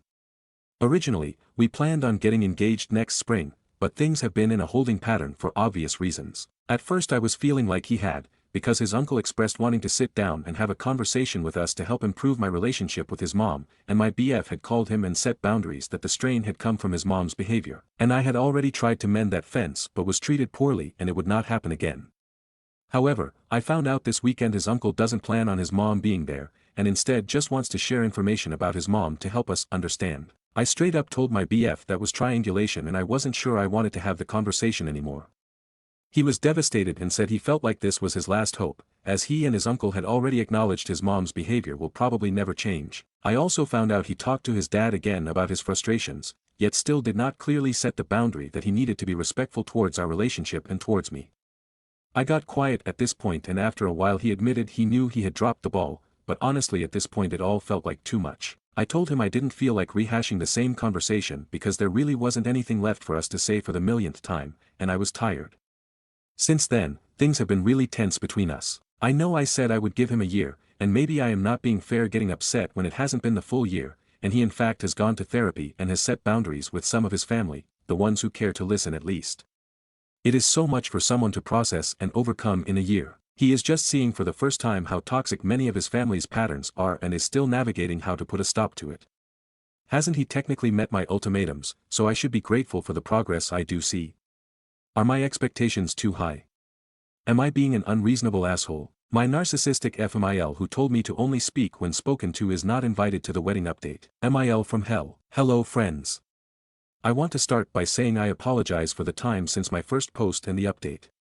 I know many of you were asking but honestly life turned into a bit of a whirlwind. Thank you all for the advice, especially those that showed me compassion. I cut a lot out of the original to keep it from being too long, but truly my 28F partner, 32M, is the most important person in the world to me, and literally got me through some of the darkest times of my life. Our relationship is not something I would just give up on without trying to work it out. The TLDR version of my original heartbroken ramblings of a post is my FMIL said did some highly inappropriate and passive-aggressive things to me, talking poorly in front of me about public schools and teachers knowing I'm a public school teacher, ignoring me and positioning herself directly in front of me to cut me out of groups, telling me to only speak when spoken to, etc. I had told my BF I could give him a year to go to therapy and learn how to set boundaries, but I was 8 months in and scared about entering into such a toxic family system. Even if he did learn boundaries, I was seeking advice on what to do. Now, to the update, I am not sure where to start. It is crazy to look back on that post and see how much has changed. First, we started couples therapy while both continuing individual therapy. Our couples therapist straight up said my partner's mom is a narcissist. She began highlighting how all of the manipulation, interrupting, gaslighting, projecting, blame shifting, and victim playing his mom would do when he would try to speak to her about her behavior showed she was extremely calculated in her behavior. Up until this point, this behavior had gone largely unchecked, which is why she was getting increasingly aggressive with him when he would try to speak with her. His father and uncle would repeatedly tell him to just go along with her and leave it be, because that's just how she was, and nothing was going to change. In later sessions, she told him that is exactly what family members of highly toxic people do, because that is how they are able to continue their behavior. The look on his face when he realized she was right, and his mom was play-by-play following the game book that every narcissistic person does was heartbreaking. Up until that point, I think he had convinced himself this was a one-off incident that was out of character for her, but that she was a good person. But at that point, the floodgates had opened. He spent a lot of time in therapy and independently reflecting on his childhood, and his mom's history of this exact behavior. He confided in me a few weeks later that she had done things like this his entire life, always in conflict with people, talking as if she was superior to everyone and they were stupid, putting people down and belittling them to their faces, claiming to be above or better than people. She would frequently belittle his father when they were kids, and talk poorly about people behind their back. He also admitted to me she said on multiple occasions, that little girl thinks we're on the same level, when he would try to speak to her about treating me with respect and kindness. It wasn't long before he snapped out of the guilt and people-pleasing. He started saying things like, I am not asking for a lot and, at the end of the day, all I have asked her to do is apologize and be kind. I did my best to be kind, supportive, and be present while he processed this. It was hard to see someone I care so much about have his entire worldview shattered. Soon, he was addressing conversations head-on. Telling his uncle we would not sit down and have a conversation with him about how to navigate his mother. Then telling his uncle in another convo that the reason he doesn't smile when he talks to his mom about me is because of the way she has acted, which his uncle said is also what he himself told her. Then also telling his uncle he is no longer going to pick up the phone and try to have a conversation about things with her when she has steamrolled him every time he attempts to talk with her about it. Eventually, my partner decided to send her a message that expressed he wants her to be involved, but he needs to be respectful of me in order to be involved, starting with apologizing to me. He ended it by saying if she wants to be involved going forward, he needs to see a change of behavior, and to hear her say she wants to be involved. Any other response than yes to this, he said he would take as a no. She simply did not respond, which cut him deeper than any no or change of topic like she had in the past. At this point, she instead ran to his little brother, and used his little brother's biggest fears and trauma to weaponize against my partner. His brother has had a lot of fear with abandonment from loved ones, due to several traumatic events and losses to him throughout his childhood and young adult life. His brother and mother are very close, and she knew all this too well. She began to tell his brother that soon my partner would throw him away over a small disagreement like he had with her. My partner was able to talk to his brother and rationalize with him and smooth over a lot of those fears, expressing that he felt it was very minimizing to refer to this as a small disagreement, and reminding his little brother not to take on the emotions of others. He made it a point to say as long as he is being respectful of his boundaries, he will be in his brother's life, and they made plans to see each other soon. Things were well for a few days, but soon his brother dropped off the face of the earth. This was really a turning point for me.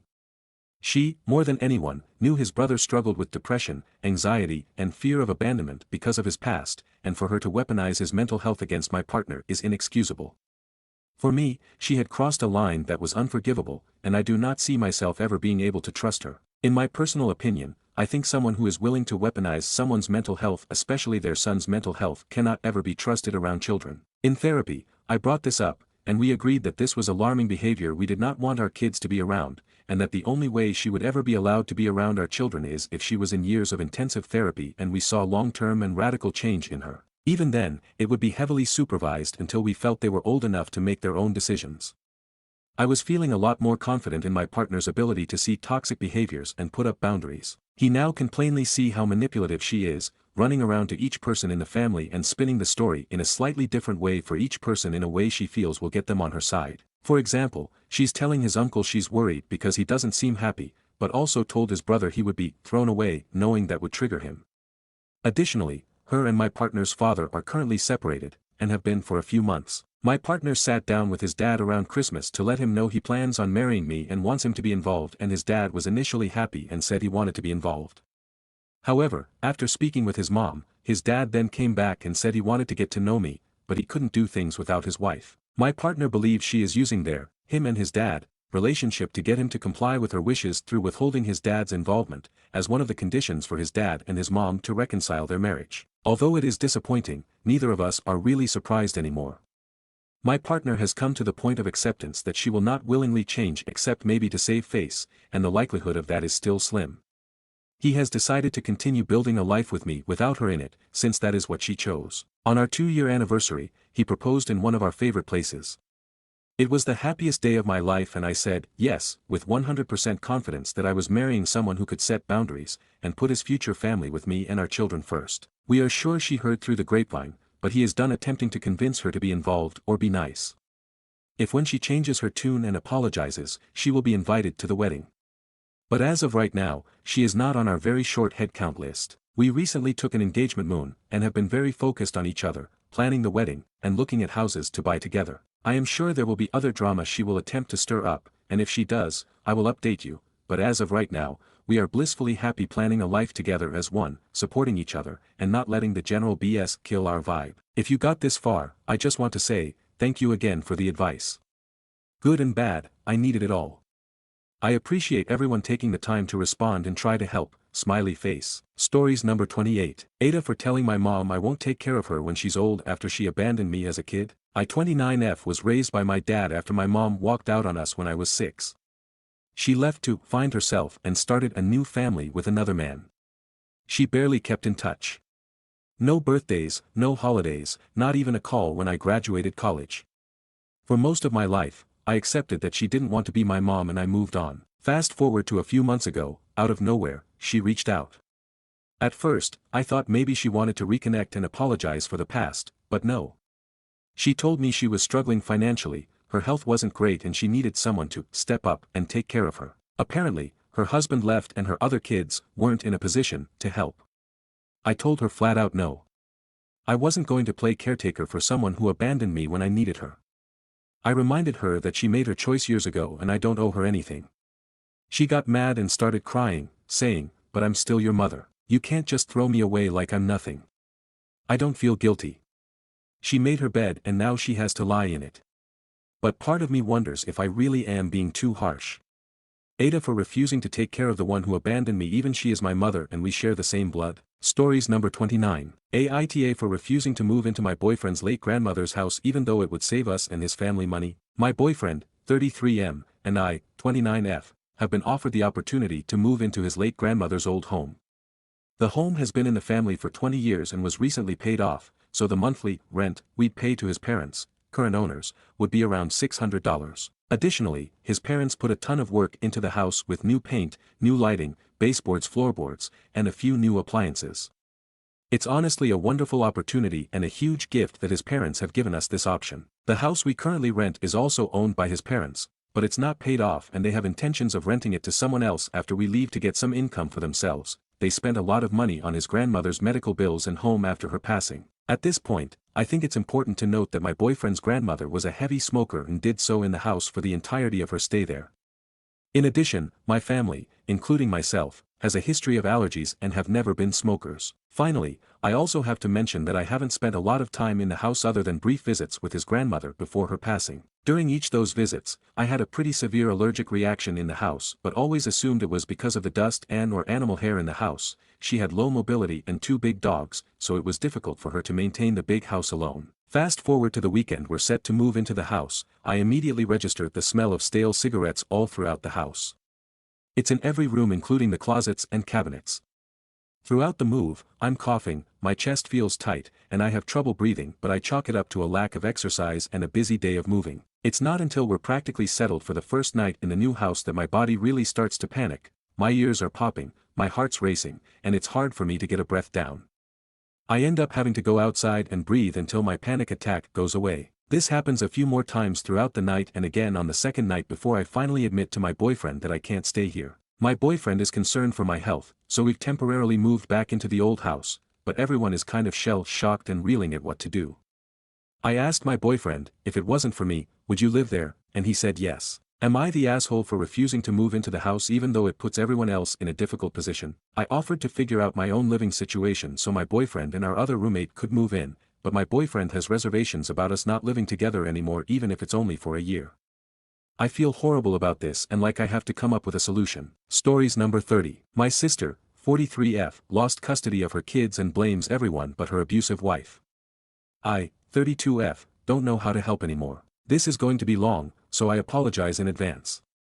My sister, 43F, and I, 32F, have always had a complicated relationship. There's an 11-year age gap between us, and for most of my life, I've felt like she's resented me. Last year, my sister's ex-husband was granted primary custody of their 2 children, and she's now seeing them very little. This happened after a series of incidents with her current wife that raised serious concerns about the children's safety. Some background: my sister came out as a lesbian after her divorce, the father of her kids, about 7 to 8 years ago. She's now married to a woman who has shown some very alarming behavior. Drove recklessly from anger with my sister and the kids in the car during a trip. My sister told us she had to lock herself and the kids in a room for safety during one of her wife's outbursts. Hit my sister and has been physically and verbally abusive. Made threats to kill herself and the kids' dad. My sister originally confided in us about these incidents. She would call crying about her wife's behavior and has broken up with her multiple times, only to get back together. But now when we bring up these incidents, she completely denies their severity, saying things like, "We just had ugly fights last year due to court stress," and "We started counseling and have now been happy with each other." She deflects any conversation about her wife's behavior by immediately changing the subject to her ex-husband. She keeps bringing up an issue with a house they shared during their marriage, claiming he forced her to sign it over, even though she didn't want the house at the time of their divorce. She says he's doing all this out of greed for the house because she asked for half of it. My sister has made serious allegations that her ex-husband sexually abused her and inappropriately touched the children, but after investigation, these claims weren't found credible enough to prevent him from getting custody. In fact, the court increased his custody. But she also says my mom is now not allowed to see the children either. The most frustrating part is that she refuses to acknowledge any responsibility for the situation. She blames her ex, the court system, money issues, and even me and my mom for not supporting her enough. When I try to have a serious conversation about her wife's behavior, she'll attack me personally, saying I haven't been a kind sister, or claim I'm trying to push her away from the family. My mom especially has no idea what to believe and for a long time has been believing everything my sister says. We reached out to her ex-husband to have a video call, which he wants to record because of all the twisting of words, to help my mom hear his side. Some quotes from convos so you can see her mindset. I lost because, ex-husband, is an awful co-parent and horrible father. She, her wife, actually wasn't really mentioned during the case and has been a wonderful wife to me. The sad thing is that the kids adore her wife, and I love my wife very much and kids even more. Yes, we had 2 ugly fights last year due to this court stuff and none since. I am not faking anything, I own my mistakes. You are just trying to push me away out of you and mom's lives and out of my kids' lives like with our dad. I'm very happy in my marriage, that's the truth. And the kids do adore her wife. If you feel the kids are happier and safe in that home, then they are where they need to be and I won't worry about them. But I'll never stop missing them. When confronted about her wife's behavior, I have discussed my wife plenty with you and won't again.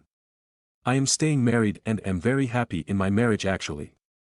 Extremely happy. I know they will never been safe in her ex's home. I've always felt that, and like I said, they come back with bruises and red nipples and so on. We had a bunch of ugly spats and a few where the kids unfortunately heard. Not proud of that. We have both talked about it openly and apologized a lot. I don't know what to do anymore. How do I help someone who refuses to see reality? How do I maintain a relationship with my niece and nephew without making things worse? Any advice would be appreciated. Stories number 31. My BF, 35M, left our 1-year-old in their crib until 11:30 a.m. while I was at work. Did I overreact? My boyfriend, 35M, and I, 34F, work opposite schedules. 3 days a week, he stays home with our daughter while I'm at work, and 4 days a week, I stay with her. 2 of those days, IWFH. For some context, back in November, when our daughter was only 9 months old, I went to a football game with my family. As the game was ending, I tried calling him, but he didn't answer. I checked the baby cam and saw her crying hysterically in her crib. On top of that, there was a stuffed animal in her crib, which I read is a big no-no for babies under a year, something I've repeatedly told him not to do. I then checked our living room camera and saw him passed out on the floor. He had called off work that day and insisted on keeping our daughter instead of me just taking her with me to the game. It took over an hour to get home, and I watched the cameras the entire time, seeing her crying.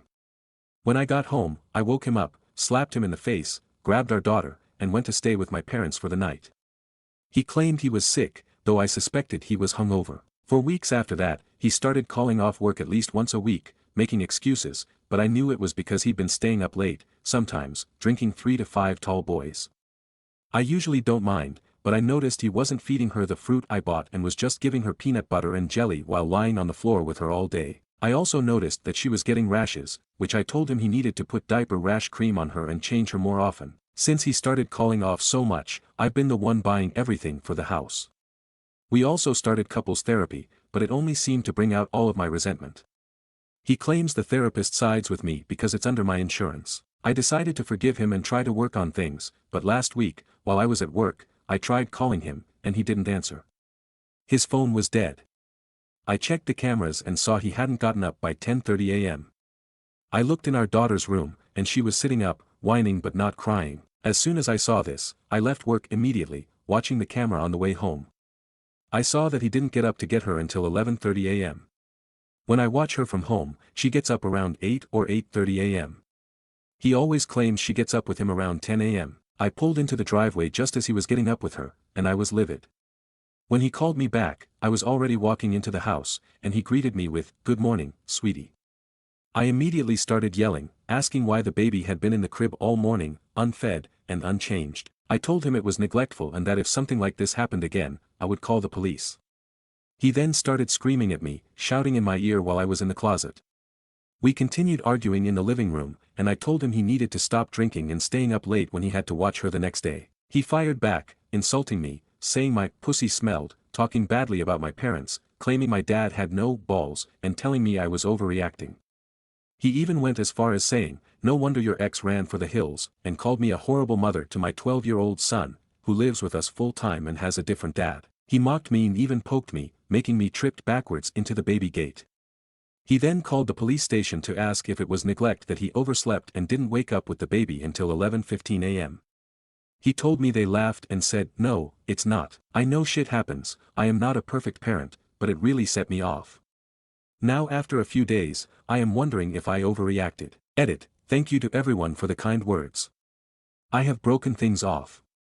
Our lease is up in 2 months and I plan on moving out. I do not have anywhere else to go for the time being, unfortunately. He will not leave. I cannot just pick up and leave when I only have a small savings. It's just not possible. Stories number 32. The police told me to physically remove my child from my home, including spanking, and said I'd be arrested if I didn't. Backstory: I have an 11-year-old daughter. Her father has primary custody because we agreed he had more stability to provide than I did, and this has been our agreement since 2017. She has every other weekend visits with me, and I have been gearing up to request more time with the Oregon courts since I've worked for the last 7 years to gain stability and move closer to her to live in the same school district. During my visits for the past year, my daughter has been complaining that she does not feel like she is treated the same as her siblings at her dad's with him and his wife. She says they punish her harshly, they tell her to run laps around the house as punishment, and if she refuses, they lock her out of the house. She also mentions that her stepmother smacks her hands and her face sometimes when she's in trouble, and she gets yelled at frequently. I picked her up last Friday as normal, but I could tell something was off. She was very depressed and did not want to talk about how she felt. She eventually opened up and said she was tired of being hit, tired of being yelled at, and she feels more comfortable at my house, more able to be herself. On Sunday, her father came to pick her up as normal, and she refused to leave my house. I tried to encourage her to go with her father as it is my legal obligation to do so per our custody agreement, but she fully refused. Her dad and I tried to talk to her together, and she still refused, so her dad called the Springfield police. 3 officers showed up, they talked to her dad first, then to me, and then to my daughter, who was inside the house. They spoke through the kitchen window. 2 police officers told me that I have to comply, which I knew. I was not resisting letting her leave. But I asked how they expect me to make her go if she doesn't want to. They told me I must physically remove her from my home, and one officer even encouraged me to spank her if needed. I told the officer I am not comfortable spanking my child. After expressing that I will try to nudge her out, but I don't think I am legally obligated to physically force her out of my home if she is scared to go. 2 of the officers told me that if I did not make that effort that I would be arrested for parental interference. Apparently while they were telling me this, the other officer was telling my daughter that I could be arrested and promised that if she went with her dad, she could pet the K-9.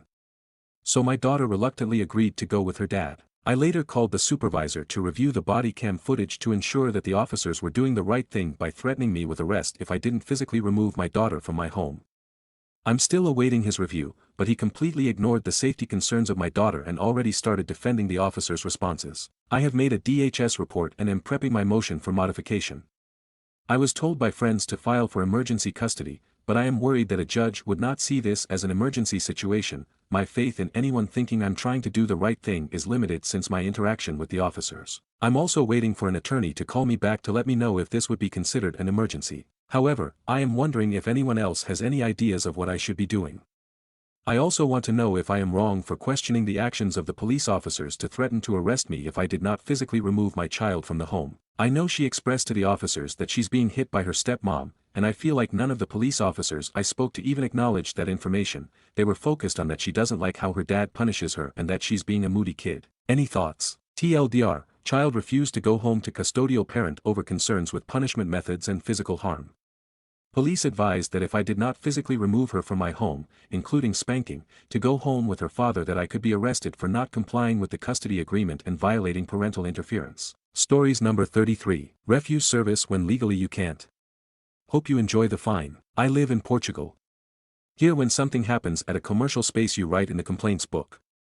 My parents own a business which mean I am fairly well informed about how these things work. I had recently had an encounter at this kiosk with this man and he lingered at my card checking numbers names, flipped it over looking at the CVV. It was uncomfortable. On to the exchange. Me, good morning, I would like 2 packs of Winston 126 cigarettes. He proceeds to ask me for my card with a hand gesture. Him, it's 12:20, hand gesture again. Me, I would prefer to insert the card myself. Him, you can't do that. Me, I won't touch the machine at all, only insert the card. Him, throws the machine down in disbelief. I can't let you do that. Me, are you refusing service? Him, yes. I asked for the complaints book, he refused, which legally he can't, but it was just me and him. I wait until another client shows up and ask for it again. He relents and gives it to me. As I open it I realize I didn't have a pen. You have to write out your complaint. I ask for one, he refuses. I say okay. As soon as I open the book I see something wrong. The first complaint is completely ripped out, all 3 pages are. The first page is for the person who makes the complaint, the second is a copy for the business, and the third is to remain in the book. Under no circumstance is the third page to disappear even if it's a mistake and or taken back by the person who makes the complaint. It must remain in the book. Seeing as I had no pen I start the process online, take the info and start snapping pictures of the missing pages. As soon as he saw me taking pictures he does a beeline from around the counter to me and tries to take the book away. I said I have every right to keep this book until I'm done with my complaint. He gets huffy and more clients show up. He goes back behind the counter. The thing about these complaints book is that you write it in ink but then you have to follow through and submit them online to the proper authority depending on the complaint. But I didn't have a pen. So I bypassed the ink format and immediately submitted online mentioning the weird analysis of my card, the refusal of service, and as the last middle finger on the fuck you sandwich, Steve Hofstetter, if you know you know.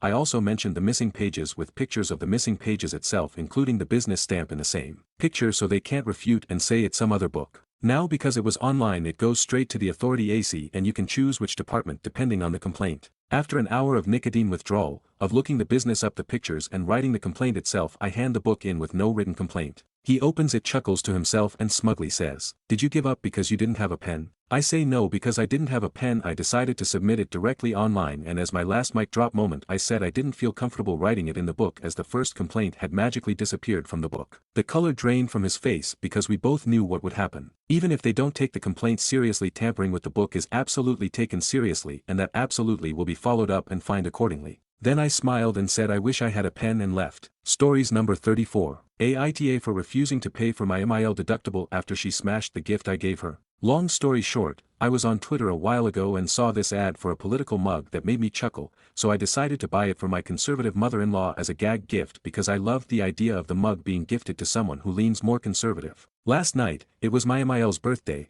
and I was getting ready with my wife to go to the restaurant where we would be eating. My wife saw the mug at home before we left as I was packing it into a gift bag, and she rolled her eyes, saying I was being immature, but she laughed at the mug, saying, "Well, it's kind of funny, I'll give you that." We eventually got to dinner, and the whole family was having a good time. Then, at the end, we all gave our gifts, and when my MIL opened mine, she realized what it was and had this sour look on her face while the mug earned a couple of chuckles. My sister-in-law jokingly teased her, asking if she liked it. She just stood up and excused herself to use the bathroom. As she was about to leave, my sister-in-law said, "It's just a joke, Mom," and my MIL grabbed the mug furiously off the table and slammed it on the ground, shattering the glass. A shard gave her a pretty sizable cut on her ankle. She had to go get stitches for the cut, and my wife said that we should pay for the deductible because she claims I'm the cause of the entire incident, but I said no. She got mad at me, telling me that I was being immature. We got in a fight about it and I said that it's ridiculous that I'm being blamed for her own actions. We ended up paying for it anyway. Wife is still kind of angry and my MIL is still furious and refuses to talk to me, saying that I'm a communist. Stories number 35. Property manager didn't take bed bugs seriously, but I sure did. I moved into a new apartment and from the day I moved in the property manager, I'll call her Megan, was always slightly rude. Nothing huge, but for example, the day I came to sign the lease and pay my deposit, she waited until I was at the office to say I could only pay the deposit with a money order and was annoyed I didn't bring it with me despite never being informed. Like I said, nothing huge, just sort of inconsiderate. Well, I was getting bites on my legs for a couple months but assumed it was happening when I was going on walks during the day. I was wrong. My partner woke up face to face with a bed bug a few months into the lease. I called the leasing office to tell them the unit had bed bugs, and Megan's immediate response was to tell me how much I would have to pay to get rid of them. I told her I hadn't brought in the bed bugs, so I was confused about why I had to pay for their removal. She told me I had definitely brought them in because no one else had reported bed bugs, to which I responded, "Well, if I had known you were going to charge me hundreds of dollars I wouldn't have told you either, I would have gotten rid of them myself." At this point there had been no bed bug inspection or anything, so she had no evidence to say whether they were coming in from a neighboring apartment or if they were my bed bugs. I know bed bugs are easy to pick up in public places, including U-Hauls, so it's totally possible they could have come in with me, definitely not denying that. I asked Megan if she was going to talk to the people in the surrounding units and have those apartments inspected for bedbugs, too. She said no, because no one else had complained about bedbugs. That seemed weird to me because I know someone who worked in a hotel, and if a room got bedbugs there they would fumigate all the rooms in that area. I told Megan I would be happy to inform my neighbors myself that they should be on the lookout, and she asked me not to. Here's where she really pissed me off. I'm trans and my legal name is my dead name, which I told her the day I moved in and saw her make a note of my chosen name in my file. She texted me and referred to me by my dead name, again telling me the bedbugs were mine and I shouldn't take any action with the neighbors. I corrected her on my name and all she said was, "Sorry, that's what's in my file." She'd called me the right name before, so it really felt like she did it on purpose to be cruel. The exterminator came and did treatments over the course of weeks, but I ended up having to buy a clothing steamer to murder the bedbugs myself because the exterminator's methods didn't get rid of them. Well, I was getting home from work one day and saw Megan around the property, obviously giving some prospective residents a tour. I immediately started scheming in my head, thinking about things I could have said, but figured I had missed my chance. I was wrong. I got dressed for the gym and walked down to the parking lot, and lo and behold, she was right at the base of my staircase about to show the prospective renters an apartment in my building. I got so fucking excited. I walked past them with the biggest smile on my face and said in the loudest, cheeriest voice I could, "Thank you so much for your help with the bedbug situation, I appreciate it so much." Her jaw dropped. It was incredible. She texted me about 15 minutes later, pissed. She said something like, "If you have a problem with me you can talk to me about it in private." I responded, "Oh oops, I didn't realize bed bugs were such a big problem, I just wanted to say thank you." Those people did not end up renting from her. Oops. Edit, this happened in 2022 and I've moved out since then, so Megan is no longer my concern.